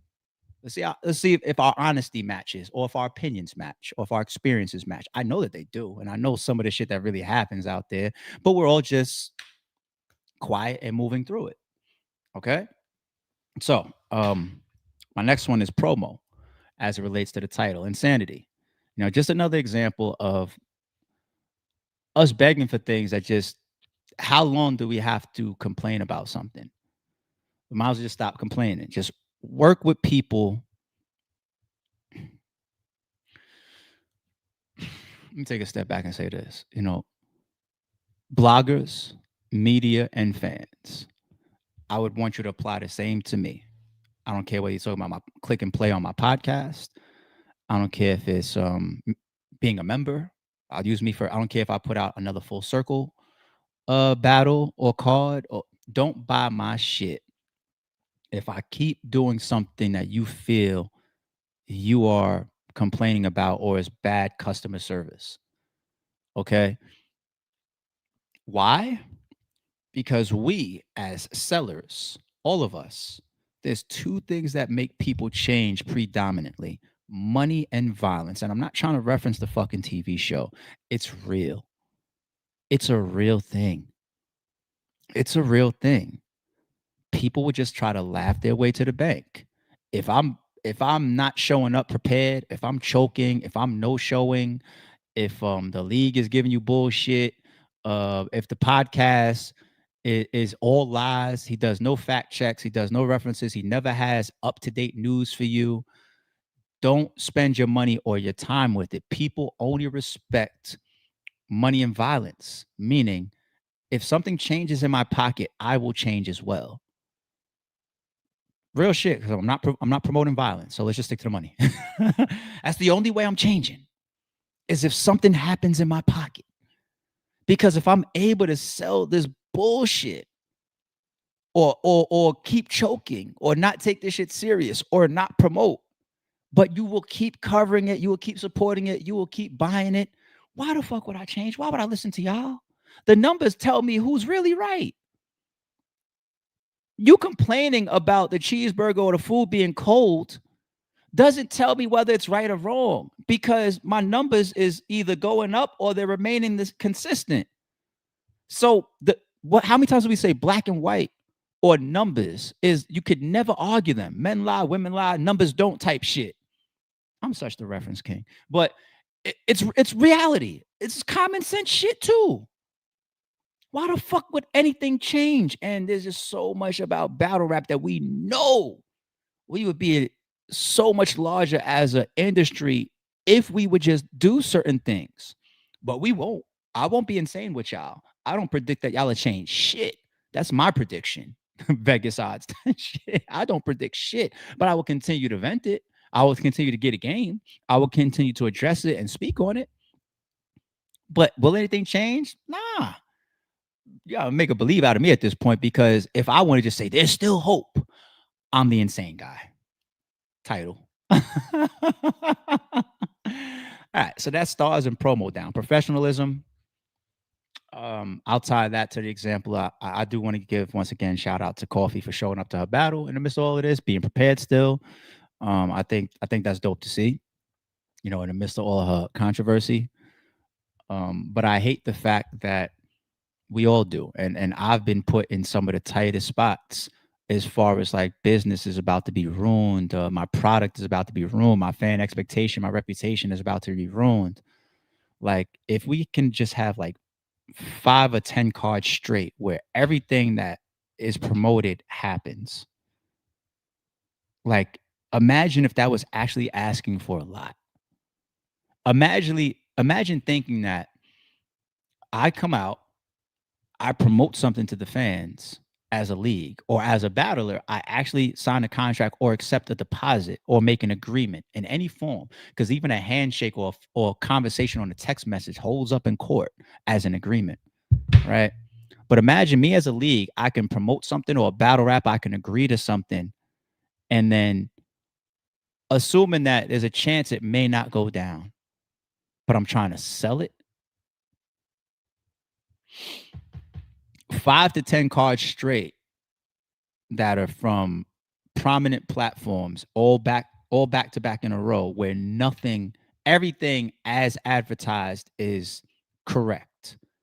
Because Rap Grid, they literally have a process and an expectation of like, there's a 95% chance we're going to come up to this website and we're going to take one of these battles off, or we're going to put a line through it, so that when people come to us and they click purchase, right, we don't end up getting a bunch of chargebacks because Harry didn't show up. Harry missed his flight. Harry couldn't make it over the board. Whatever. You know what I'm saying? Like, customer service, this is an all-time low arena, despite the level of talent that we have. It's the disparity of business etiquette versus artistry is incredible. The artistry of battle rap is through the roof. This is why the biggest names in the industry watch us. They love what we provide and what we do. But our professionalism is on the opposite side of the field. Like, happy football Sunday, matter of fact, people. Opposite sides of the field. Professionalism. Should I be the insane one and not have these expectations, yet I've lived through it and I watch it every fucking day in battle rap? No, I won't be the insane one. I'll let y'all do it. Number 4, anyone could be here. Anyone could be here. You got bloggers, media, podcasters that'll come up here and tell you anything, and fans will listen to them. You got battle rappers that pull out guns during battle, allegedly. You got league owners. Maybe they're just trying to flip a couple dollars. They don't even know. They didn't even study the game. You know what I'm saying? But they kicked off a YouTube channel, called up a couple battle rappers that'll take a check, and they're not even a student of a game enough to try to present a good product. Like, I'll go at the leagues first. Just imagine putting on a production and having decent production. Is that asking too much? You know how many battles I watch and I'm like, damn, like, I get it. Not everybody can call ruin your day, but fuck. There's a difference between, I see my guy here. Wow, in the middle of me saying this. Wow, look at that. There's a difference between being a cameraman and a man with a camera. There's a big fucking difference. Look at the fucking lineup of that. That was on accident, Alvo. Shout out to Ruin Your Day. That was on accident. It's a big fucking difference. All right. Even me, I'm such a student. I've done camera work, I think, once over my battle rap tenor. And even my production is better than some whole leagues that I've watched that have done events for like years plus. You want to know a battle that I shot? There's one card on RBE. It's a validation event. And it's the only card that you don't see me hosting. Why? Because last minute we lost one of our cameramen and I stepped in to be the cameraman. So if you watch Aver versus Bonnie, actually it worked out for me. I didn't have to be there when she starts putting the dildo in his face and shit. That's the reason why I'm not hosting the battle. I'm behind that front camera that you see panning. And here's another one I wish I was actually on camera for and hosting. One of my favorite RBE battles, JC versus Craig Lamar. Same event. I had to shoot. I'm not a cameraman. I'm not trained. I haven't been in the field for years, but I'm a student and I study how the footage looks when I see other quality. And I just try to at least replicate it. Am I ruining your day? Fuck no. But you look at that battle, there's not going to be a single complaint about that front camera view. I bet you there won't. Some of y'all came to figure out at some point, like, oh shit, ARP, we didn't know that you edited every single battle until Ruin Your Day came into the picture. Yes. Being a student. Let me learn After Effects. Let me learn Photoshop. Let me learn Premiere. Let me learn these things. Be a fucking student. But anybody could be here. So you don't have to be the gradual. Look at my podcast, okay? If you go back to the beginning of it, you'll see the cameras have changed. You'll see the microphones have changed. You'll see the background continues to evolve. It's all the visual effects. You'll see the banner at the bottom wasn't always there. One time I had to join on the side as if it was like ESPN. It's me learning and figuring out, and being willing to evolve and get better in time, which is something we should all try to do until the grave. Whatever field I'm in, I don't care if it's about being a father, being a husband, being a friend, being a business owner, being a podcaster, being a league owner, being a battle rapper, being a businessman. If you could just make a 5% tweak to what you do every year and you've been doing it for 10 years, add it up. Add it up. Just a 5% tweak. I don't know what I'll be able to try to tweak for this podcast by next year. Y'all hear me say things like, I might try to bring people up. Should I do a call-in number? Should I do a members only stream more? StreamYard is fucking up. Should we move to Twitch and trying to get better, not just being complacent? Complacent is akin to failure and satisfactory work. Hence, anybody can be here though. Blogger, media, battle rapper, league owner. There's no standards. I've had these discussions before, right? I will continue to do so because I am passionate about battle rap and I'm a hip hop baby from birth all the way to death. So we're going to talk. They don't hear me though. I promise you they don't. We need more league owners actually speaking out like this to try to have real revelations of our experience of things that if people aren't offended because they see what I'm saying in the mirror, they'll actually fix some of this shit. We're done with battle rap. We're at hour 20 in. Was that decent battle rap updates, news, and topic coverage, people? Y'all fuck with it? Let me take a little break. Look at the chat. Was that a decent battle rap segment for y'all? Y'all good? It's good chat. I see y'all before we transition over. Y'all good?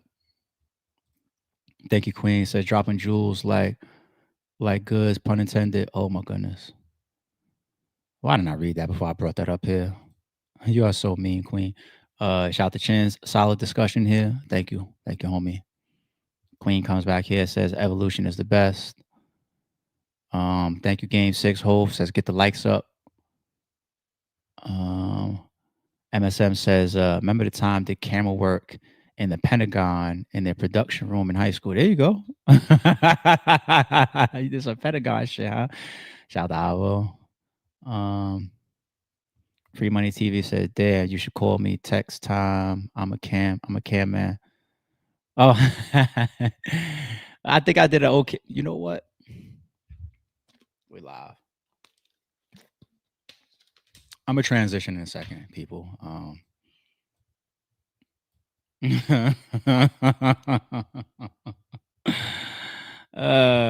hope I don't get my stream shut down. Let's go to my YouTube real quick. All right. Look what's on my landing page. Let's study me real quick. So you got when I just log into YouTube, you got the next chapter. I watched a lot of next chapter. That's my 1v1 people. I tweeted yesterday. Can we please get Nas versus Rob? Please. You got Nas over here versus Beasley. You got the company man. You see, I'm getting more and more into politics. It's showing me Donald Trump, BSG Rambo or Rambo. I don't know how to pronounce his name. I've been playing this song a million times. It's a Rolling 60s anthem. That song is incredible. Dame Dash is up here. What's this, like some true crime shit? Here goes my man Rob. I'm telling you, I need Rob and Nas. I told y'all in the beginning of the stream about being a card collector. Here's one of the biggest card collector channels, right? Got some fight shit up here, some animal related shit, battle rap shit. All right. Look, TFZ and David, we've been covering. What do some of y'all YouTubes look like? Academics, reaction, shout out to Screw. What do some of y'all YouTubes look like when you log in? Boxing, sports. What are some of y'all random? I could have gotten a lot of trouble here. Chris is up here. Anwar fires back. Similar topic that we just had. More 1v1. I just told y'all it's a football Sunday. What do some of y'all YouTubes look like? I was honest with y'all. I told y'all how much I like the Young Thug song, right? Here it is. Oh shit. I do watch this guy's channel, Dr. Eric Bird. I'm subscribed to him with my alerts cut on. He does a lot of health related stuff. I don't need to look at the 2020 vision one, though. I have pretty good vision. All right. Here goes deleted up here. 4 extras. All right. What does y'all look like? But anyway. Now let me not be a jerk and go to Aver versus Bonnie. Let me just go to JC versus Craig Lamar. Okay. Let me just do that. Don't be a jerk, ARP. Oh, I ain't think about that guy. This is my edit. Hundreds of battles that you've seen like this. I created this graphic, the sound effects to it and everything.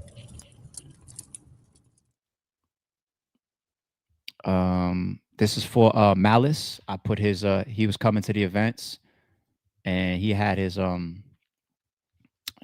spike juices on deck and all that. So I was promoting them. You know what I'm saying? One hand wash the other type. The appreciation. There's a trailer that I created. This was announced in our February 4th card, the theme card. Okay.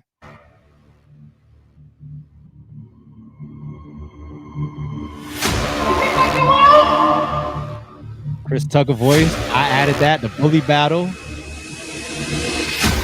I know what these are, right? So that first one, I know what the. Well, we was creative, man. I know what this card is, right? As Oz versus QB, max disrespect. The king versus the queen.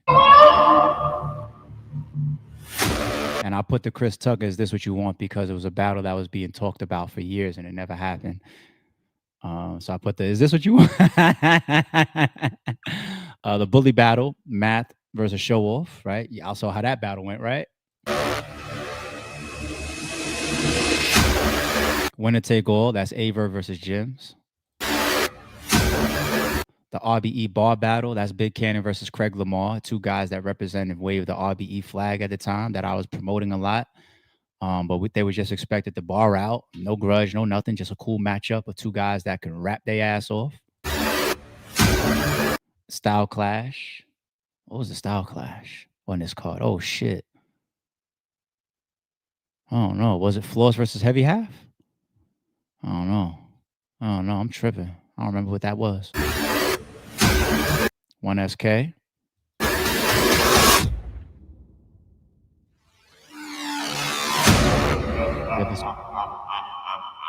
Ooh, I was all right? I was okay. But anybody could be here. I ain't come up in here and detract from shit. This type of shit I gave. I created that trailer. I created that card. I financed it. I hosted it. I promoted it. I did all that. And shout out to all my partners, of course. Everybody played their part. This warm-up intro of the footage from the event, I created this whole graphic.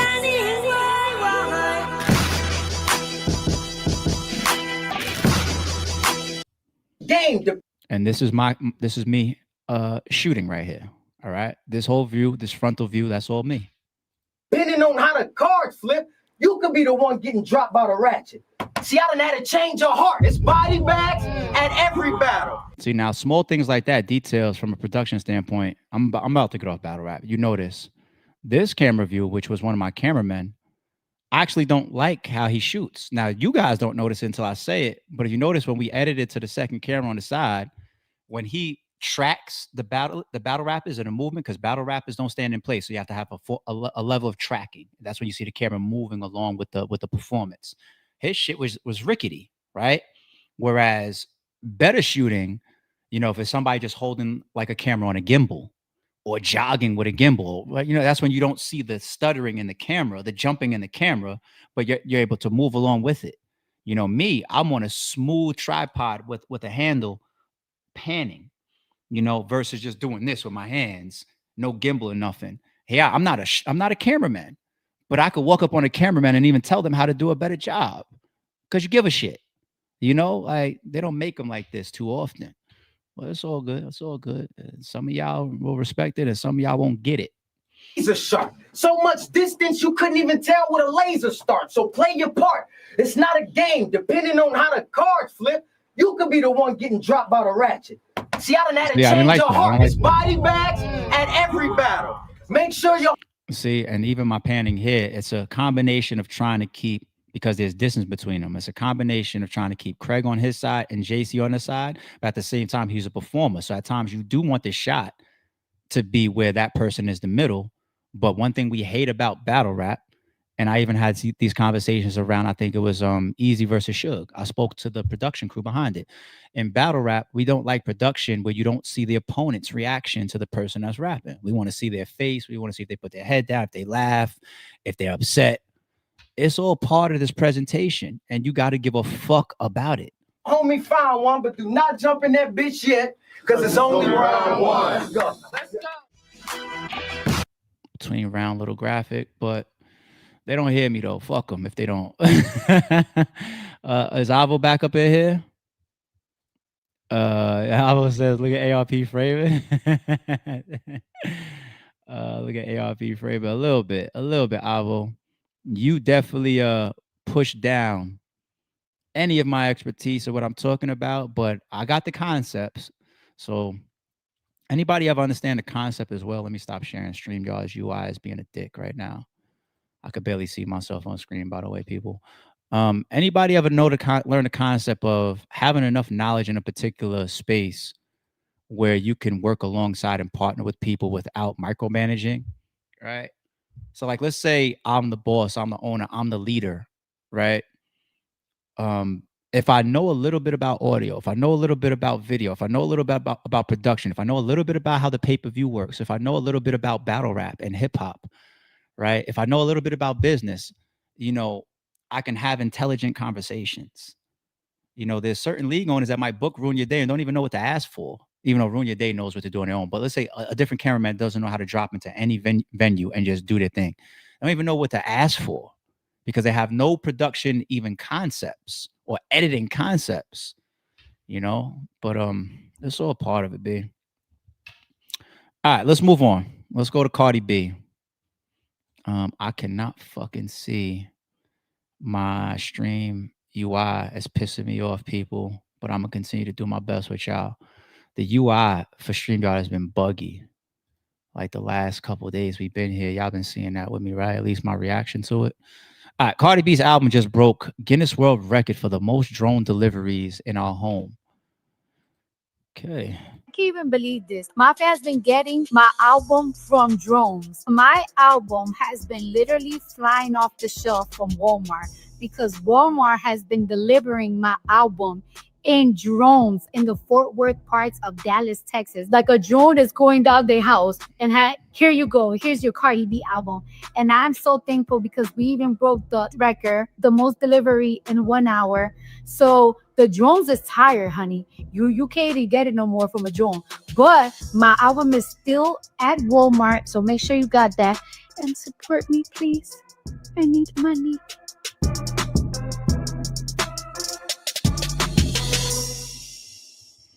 Shout out to all the football heads and the battle rap heads in the chat today. I see y'all over there. But back to Cardi B. Am I the old, out of touch, weird? I don't know. I didn't know that Walmart was doing drone deliveries. I didn't know that. So I guess it's a cool thing to break a record of. Is her album overall doing good out there? I haven't heard it. Is her album dope, people? I'm gonna keep my eye on the chat a little bit. And if there's any feedback about the album, if it's like no ARP, go spin that yesterday, I will. I'll probably get around to it sooner or later. I don't know, but I haven't heard it. But it seems to be doing good out there. And she said who was buying physical albums, right? People that maybe want a drone drop off.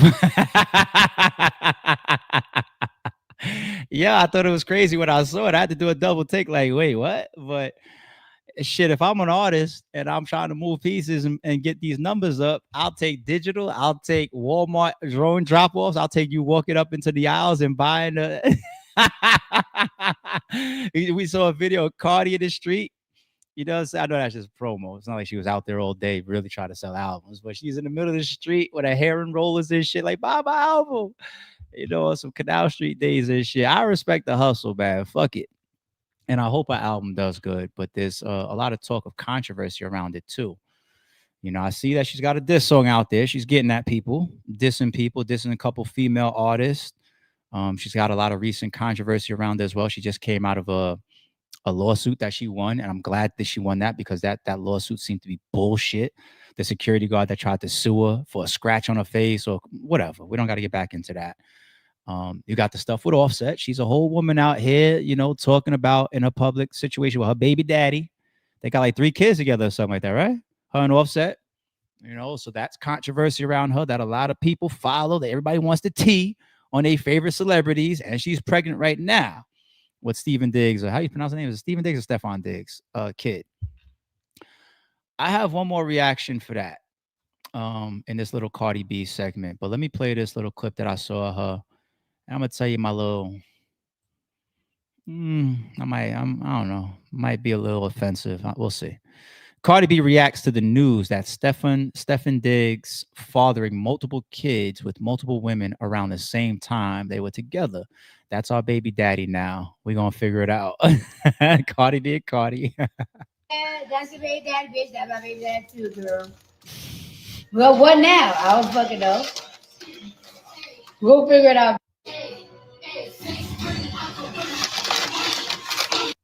That's your baby daddy, bitch. That's my baby daddy too, girl. Well, what now? I don't fucking know. We'll figure it out.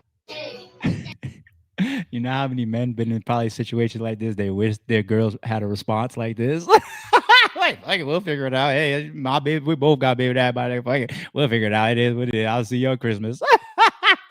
A lot of niggas fucking went through hell and back behind a situation like this. Not Cardi. Cardi, she acting like she hey, it is what it is. Fuck it. But let's get serious for a second. Is it cool for her to have that type of reaction? Is it cool for her to be that cool about it? And some of y'all seen this clip, right? Should I play it? I ain't gonna play it. I ain't trying to be up here breaking man code and shit.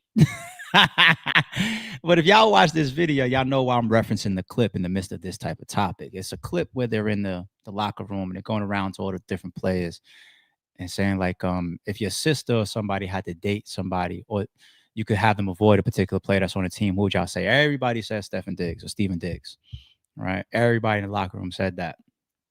And it kind of brings me to the same thing that we said related to that Brittany Renner video that came out.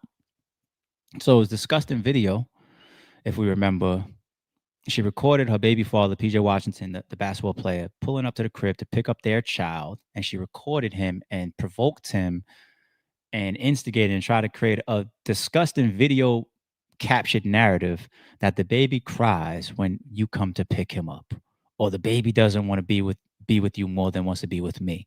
Disgusting, ridiculous video. The Brittany Renners of the world, stay far from them. I can't say how much of a horrible person I thought she was for shit like that, but we see that in her at this point. But point being, in that same stream, I got at Brittany, and then I got at PJ, and I said, "All right, now PJ, let me talk to you. You out here now, you know, he's about to have a kid with another girl, so like an IG model, right? And I'm not saying that the girl is only modeling on the gram, and I don't know if she got a lot going on for herself. Maybe she does. Shout out to her. But it's some IG model that already got another kid coming with, or has one already delivered, for all I know. And then you also coming off of this Brittany Renner situation, young NBA kid. And my advice was like to all the fellas, like, remember, people, slow the fuck down. Your baby mama is Brittany Renner. You're going to hell and back because you already laid down with this hoe, allegedly. And already you're having another child with an Instagram model.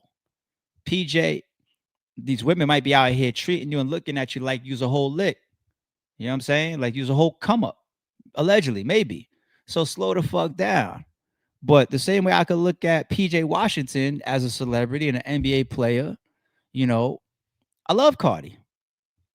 She's the ratchet that I enjoy. Y'all know I don't really do good with ratchet, but she's the ratchet that I enjoy. I like Cardi. I like how she owns it, and she, you know what I'm saying? It's natural to me. I like it. But she gets the same advice. Slow the fuck down then. Because if you got all this drama going on with Offset and you hate each other and you guys are going to war over paternal rights or what, you know what I'm saying? And just that fast, you got an NFL guy with you now. Boom, baby on the way. And this is your fourth kid. And it just so happens he pops up allegedly with another woman pregnant. So now you got that dynamic. You got Offset and whatever situations that he got. Then you have your personal situations with Offset and y'all children. And you guys allegedly hate each other. At least that's the way y'all been acting all year. Then you got your relationship with Stephen or Steven Diggs. Then you got this other one that you're on camera talking about, oh, fuck it, we're going to work it out.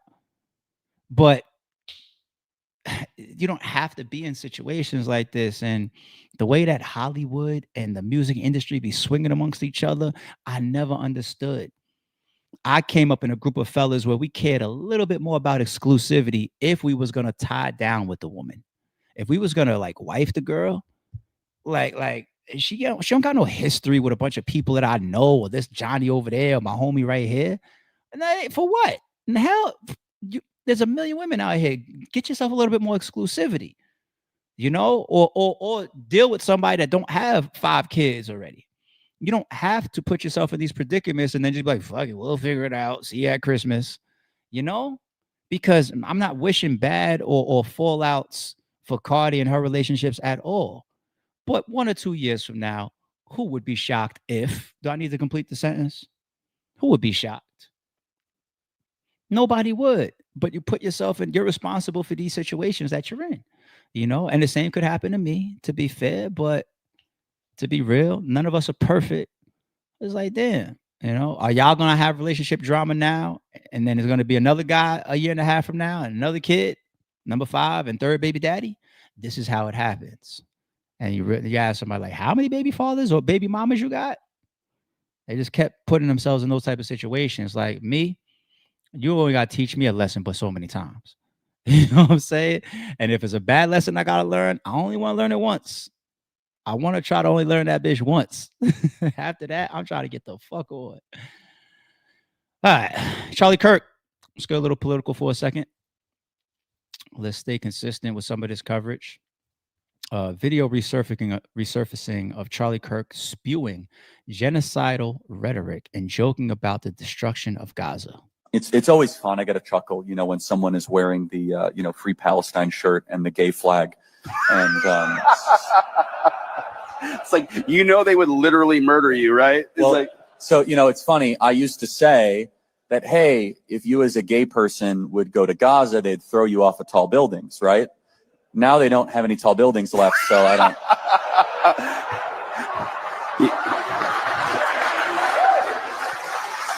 When you mess with the bull, you get the horns. Is that too soon? I'm sorry. Maybe you shouldn't kill Jews, stupid Muslims.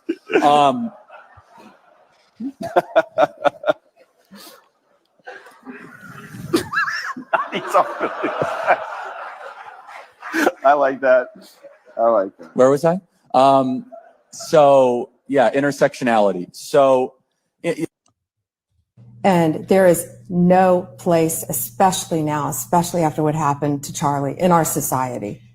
Do you see more law enforcement going after these groups who are using hate speech and putting cuffs on people so we show them that some action is better than no action? We will absolutely target you, go after you if you are targeting anyone with hate speech. And there is. Who is this lady, people? Hey, shout out to my political connects, checks and balances. Keep an eye on this woman. I don't know who she is. The Bulwark or whatever. I don't know. Attorney General Pam Bondi. Is that her? Okay, an Attorney General. There's freedom of speech, or is this just the person that's posting it? So I don't know who this person is I was just speaking, but there's freedom of speech and then there's hate speech. Agreed.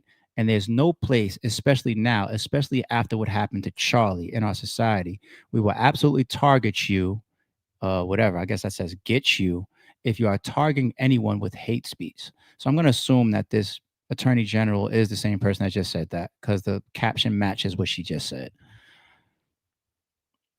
It's such a slap in people's faces. A lot of women's rights or people that were offended, a lot of black women, a lot of black men, Muslims, like we just played, people of certain faiths, certain beliefs, certain nationalities. There's so many people that felt like they were a victim of Charlie Kirk's speech, right? And if you feel like you are constantly being victimized by somebody's speech, I don't know how else to define that other than calling it hate speech, especially if you outcast, you shun, or people feel violated as a demographic. Like, let's say the black community, the hip hop. I was offended for his hip hop comments because I'm just like, yo, hip hop is cultural. I don't know if you know that, but we take hip hop as it's like we're born into it, like how certain people are born into gangs. It's like hip hop is part of my life. And I will never co-sign that hip hop doesn't have its destructive elements or that hip hop is an angel or hip hop is always good for the average listener. Keyword average, right? I'm not going to say that, but it's our culture though. There's a lot of things about Asian culture, white culture, Spanish, Hispanic culture that other cultures may not agree with, may not like. Some cultures might be from the outside looking in and saying, hey, how come you black people call each other nigga? It's what we're comfortable with it though. And if it makes you uncomfortable, I understand, but it's ours though. Same thing with hip hop. It's ours. And actually it's broadly shared. It's broadly owned at this point. I said before, go over to Asia and see how hip hop they are. Super hip hop. All right. It's broadly owned at this point, but it's part of our culture. So yes, I feel the way you attack certain things that are tied to me or tied to mine. So how am I supposed to feel when I listen to people that have positions of power? An attorney general says, after what happened to Charlie Kirk, we are targeting people that spew hate speech. Do you know how many people in the country felt like Charlie Kirk was spewing hate speech?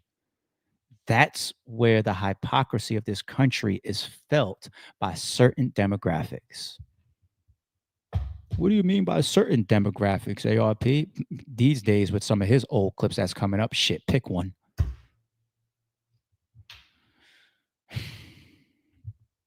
Moving along. Let's go back to some Jimmy Kimmel news. And yeah, you see I left this comment up here still. Disney has lost $3.87 billion overnight following Jimmy Kimmel drama. Disney lost blah, blah, blah overnight. In response to Jimmy Kimmel Live, being yanked off the air. People have canceled their Hulu and Disney Plus and ESPN subscriptions, which is all owned by Disney. In my battle rap segment earlier, what I say, people only respond to money and violence. Disney's going to bring them back. You're going to bring them back. It's a lot of money. That's too much money being lost. That's too much of an impact. Okay? Let's keep it moving. Social media users cancel their Hulu and Disney Plus subscriptions amid Jimmy Kimmel Live being suspended indefinitely. Look at the posts. Some of these are verified accounts. I assume some of these have pretty significant followings. Just canceled my Disney Plus and Hulu subscription because ABC caved to Trump's and Carr's fascism. And he puts a screenshot of him going up to it and canceling. Keith Edwards, whoever this is, says boycott Disney, cancel Hulu. Don't let them get away with this. This person, Lucas Sanders, says, everyone, now it's the time. Boycott Disney, cancel Hulu, boycott ESPN, cancel Disney Plus, boycott ABC, cancel ABC News. Who's with me? He puts up. Christopher Hale puts up, I believe in free markets and free speech, so I canceled at Disney Plus, at Hulu, and ESPN Plus. See ya at Hulu. This person, Brian Tyler Cohen. Who's this prince? Oh, this is Kim Kardashian? Okay. Oh, no. I doubt this is her real Twitter. But it says Princess Kim K, and it says, if you canceled your Disney Plus, ESPN, Hulu today, I want to hear from you and follow you. Well, I don't know if it's not Kim's Twitter. All I know is at least this screenshot says 935 retweets, and the tweet got 114,000 views. You start to add up probably all the tweets that got going on out there, people that might follow suit. You take a fraction of that, add up what those subscriptions maybe equate to over the course of a year, and people start to get the numbers that we just read. It could be billions. People respond to money and violence. I wish battle rap was like this, where the fan bases, the bloggers and the media, the league owners and the battle rappers actually pushed for things to happen that were destructive against being destructive. I wish. All right. I said I got somebody. All right, let me take the comment down now. Appreciate you, Nefarious One. I said I got somebody that may be getting canceled next. That was slightly sarcastic. I don't think so. But I like the way he plays on this. This is a clip from Jon Stewart as it relates to Jimmy Kimmel. Hello. Come on, buddy. We got to go find the hammer. Why, thank you. Appreciate you, John. That was pretty decent work, we would say. No? Was he kind of on point there? Did he do a good job putting that together? And by the way, Stephen A. Smith, when you did your reaction to Jimmy Kimmel saying, where was the joke? I don't get it. Where was the joke? Once again, I thought you was full of shit and pandering when you did that, because a joke doesn't have to have an absolute punchline. Okay. The sarcasm of it and the clear-cut logic being disregarded is the joke. You know, so when John gets up there and says, well, technically they were sightseeing, that's the joke. You know, same thing with Jimmy Kimmel. And he goes, hey, you know, give Trump some credit here. That's probably like the fourth stage of grieving, of talking about construction when asked about Charlie Kirk. It's the same thing, you know. So I guess we want to see John canceled now too, huh?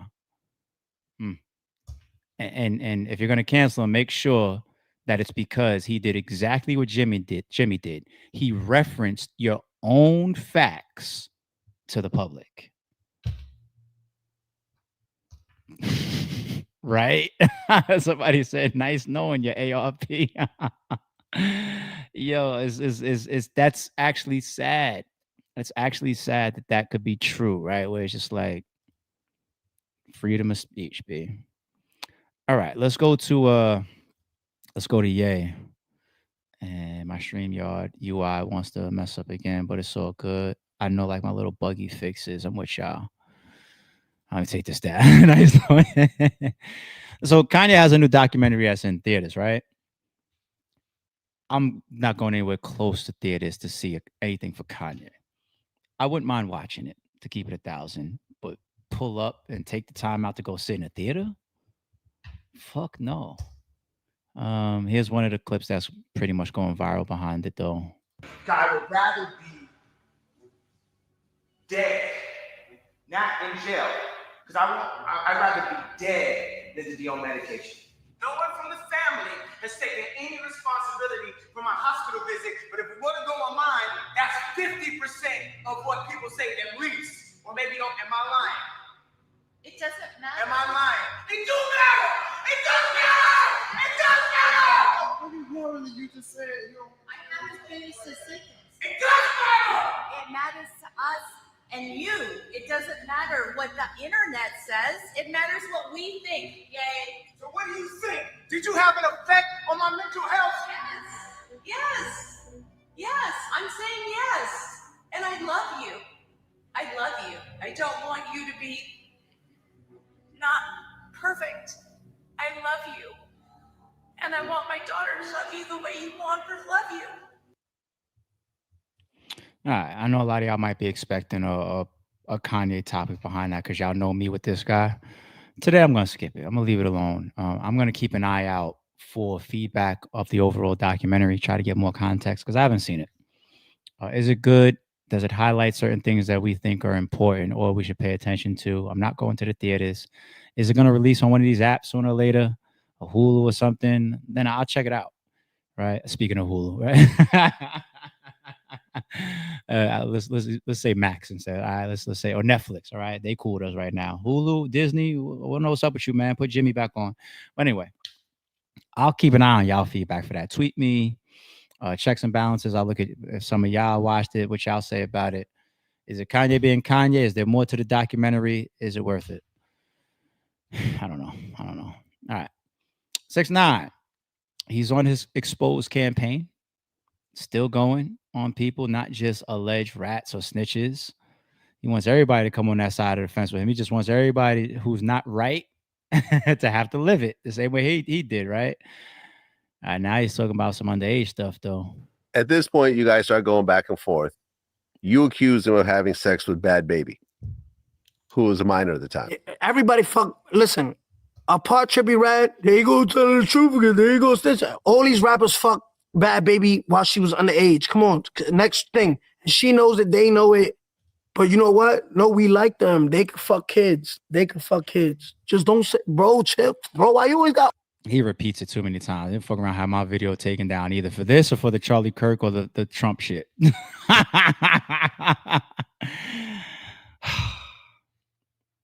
Will that gain legs? Will that be your next favorite rapper or rappers starting to get called out for dealing with minors? And can y'all please just stay away from these fucking Instagram little popular girls? Some of them the hoes, the Selena Powells and the Brittany Renners or the alleged Bad Baby, whatever. Like, why do y'all?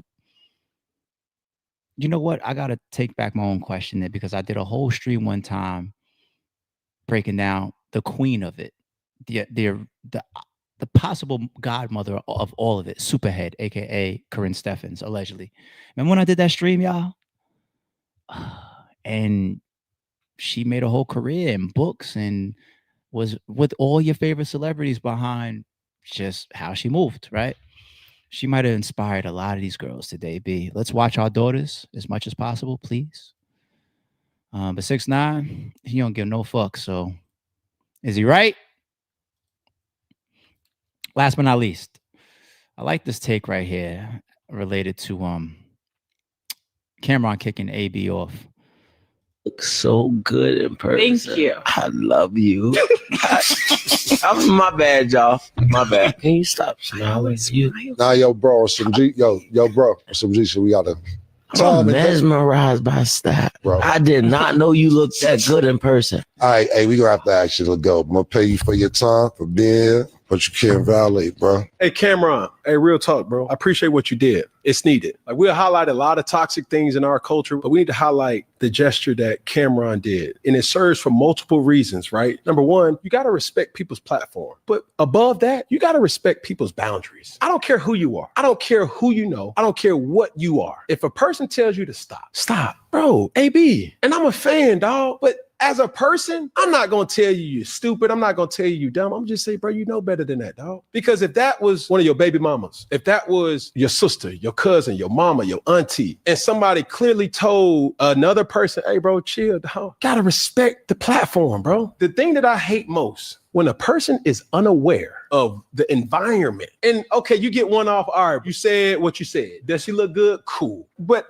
leave it there, bro. You're not aware. And it's not something to joke about, because this happens oftentimes to our queens around the world. And I'm happy that Cameron really took it upon himself to say, hey, bro, respectfully, dog, you got to go. Because now you disrespecting me, you violating our platform. And if I don't check this type of energy or activity right now, like, hey, bro, like, you think this is acceptable, and it's not. Everything ain't a joke. It's like, what are partners at? What are friends at? What your circle at? That's like, hey, hold on real quick, Cam. Hold on real quick, Stat. Hold on real quick, man. Hey, let me talk to AB real quick outside. Hey, bro, you ain't drinking no more, bro. Not like, come on, bro. And that's what my team would have done. And everybody needs a tribe around them that serves their best interest. But this is the thing, ladies and gentlemen. When somebody is trying to look out for your best interest, it may not always be easy for you to digest. You tripping, bro. You disrespecting not only the platform of it is what it is, but you disrespecting this woman, bro. She don't want your compliments because it's now becoming obsessive, and you making everybody uncomfortable, bro. And we don't want to do that, and we got to start holding people accountable to their actions, dog. That's really not who you are. And it's unfortunate that happened, but it needed to happen. And we have to start highlighting and protecting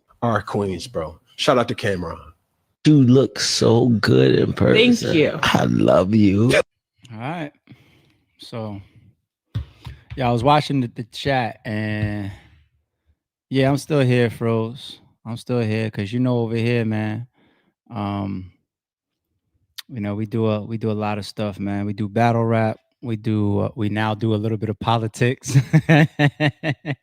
Don't worry, I ain't never getting into religion. We do just regular talk. We catch up. We do music reviews. We do movie reviews. We of course do hip hop, the hip hop world. We do all types of shit, Froze. So yeah, some of these streams, especially on the weekends, they could run kind of long. So yeah, I'm 2 hours in. During the week, I wish I could keep them all to an hour.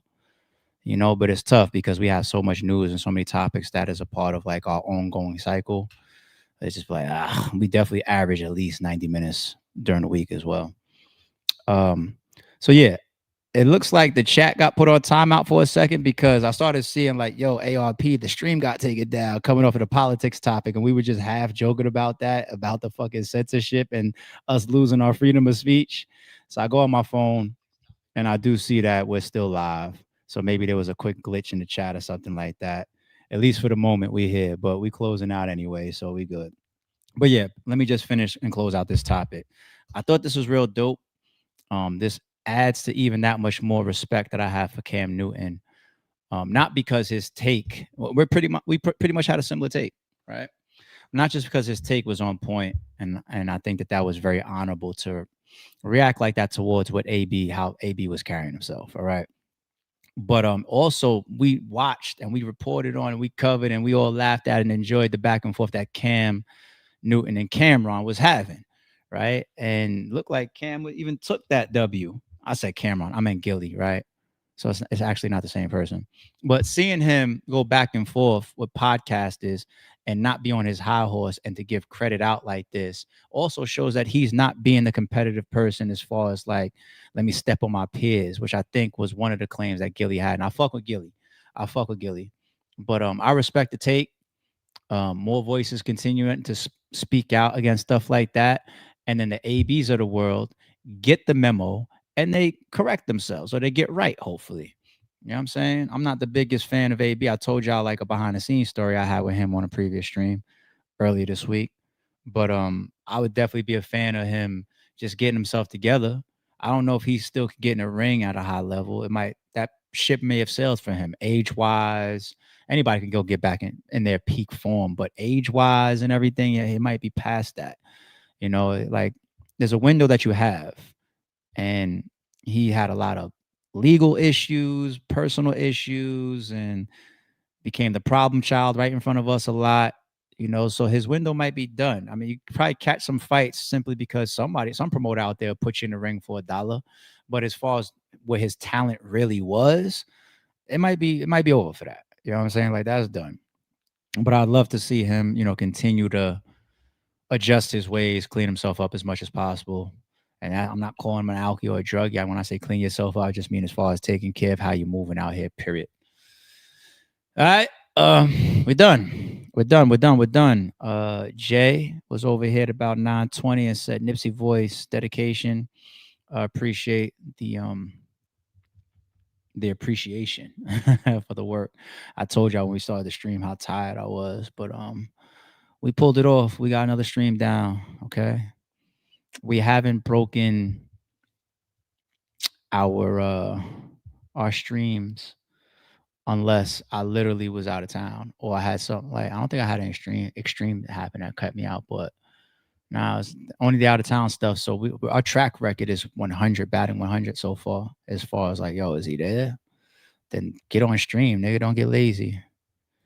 We got Kaz in the building. Has been a member for 13 months. Appreciate you, G. Says fitting ahead to work. Y'all have a good one. Yo, take it easy, man. Take it easy, G. Cal is here. Our member says ARP look into Kit Boga. What is that? And Scammer Payback. Check it out real quick. What is Kit Boga? What is that? The hell is Kit Boga? If I'm even pronouncing it right. What is Kiboga? Okay, it's a place. Is a central region in Uganda. Is a main administrative, commercial, and municipal center of the area. Okay, but what about it though? Major economic activity, agriculture. Most people in the district are engaged in farming and raising animals. The district includes various sub counties. Okay, but what do you mean about it, homie? And Scammer Payback. How is it related to Scammer Payback? What's that? I'm always willing to learn something new. Scammer Payback is a YouTuber, scam baiter. He exposes scams, works to stop scammers, sometimes helps victims. Well, there's another well-known scam baiter. Not the same as Scam Baiter Payback. People often compare them or mention both in discussions about scam baiting. Okay. What is that in relation to? Which topic? I'm going to take a look at the chat for you, Cam. Okay, but at least I learned something new about that. Sassy says they cut your stream, ARP. I think we good. Yeah, they glitched us for a second. Basically, they sent us a warning. They said the quick bleep. Hey, nigga, what you talk about over there? Get back to talking all that destructive black people shit. Go talk about all them gang members shooting each other and whatnot. We'll talk about Lil Durk's trial coming up and the Diddy case. Bitch ass nigga, don't be over here talking about Charlie Kirk or whether Disney should have their subscribers walking away and cut that shit out. Hey, y'all talk about hate speech. Nah, we ain't doing that. Go talk about all that other bullshit in your culture, right? Wow. Nah, I'm joking. Who knows? We ain't been glitched like that though. Until the fuck. Scammer, our member for 16 months says they shut you down for about 2 minutes, ARP. Yeah, man. It's warning shots, maybe, man. The fuck? Were you talking the entire time? We didn't see you. When I checked my phone and it showed that we were still live, I'm going to assume that I kept talking because I'm going to assume that the full live doesn't have a chop in it. I'll see on the playback though. But appreciate y'all keeping me in loop of whatever's going on out there. I don't know. But all right, I'll get some work done. Order me some food. I don't even think I'm gonna make it to the gym today. I gotta skip the gym today and catch up on some other shit. But happy Sunday, everybody. We will be back here and back on our regular Monday through Friday time schedule, which is 6 a.m. Y'all enjoy the games today, and I'll catch you in the morning. Oh yeah. Enjoy the battle tonight if y'all watching that too. I'm gonna hop on the stream. But fuck, with them being like 4 or 5 hours ahead, I just don't know what time the stream is. I don't know. Hopefully we could at least talk about Twerk and Lux in the morning. We'll see if I can catch it, man. I can't be up no fucking midnight, so we'll see. All right, y'all enjoy. Don't confuse silence with work ethic. I'm a boss making decisions, my first fetish. The verse cherished is perfect, that's a reverse blemish. I dropped it, connected the block, learn Tetris. This is the Sorry True Podcast. Welcome to the house of. And shout out to the members. Without my, they still got a gun.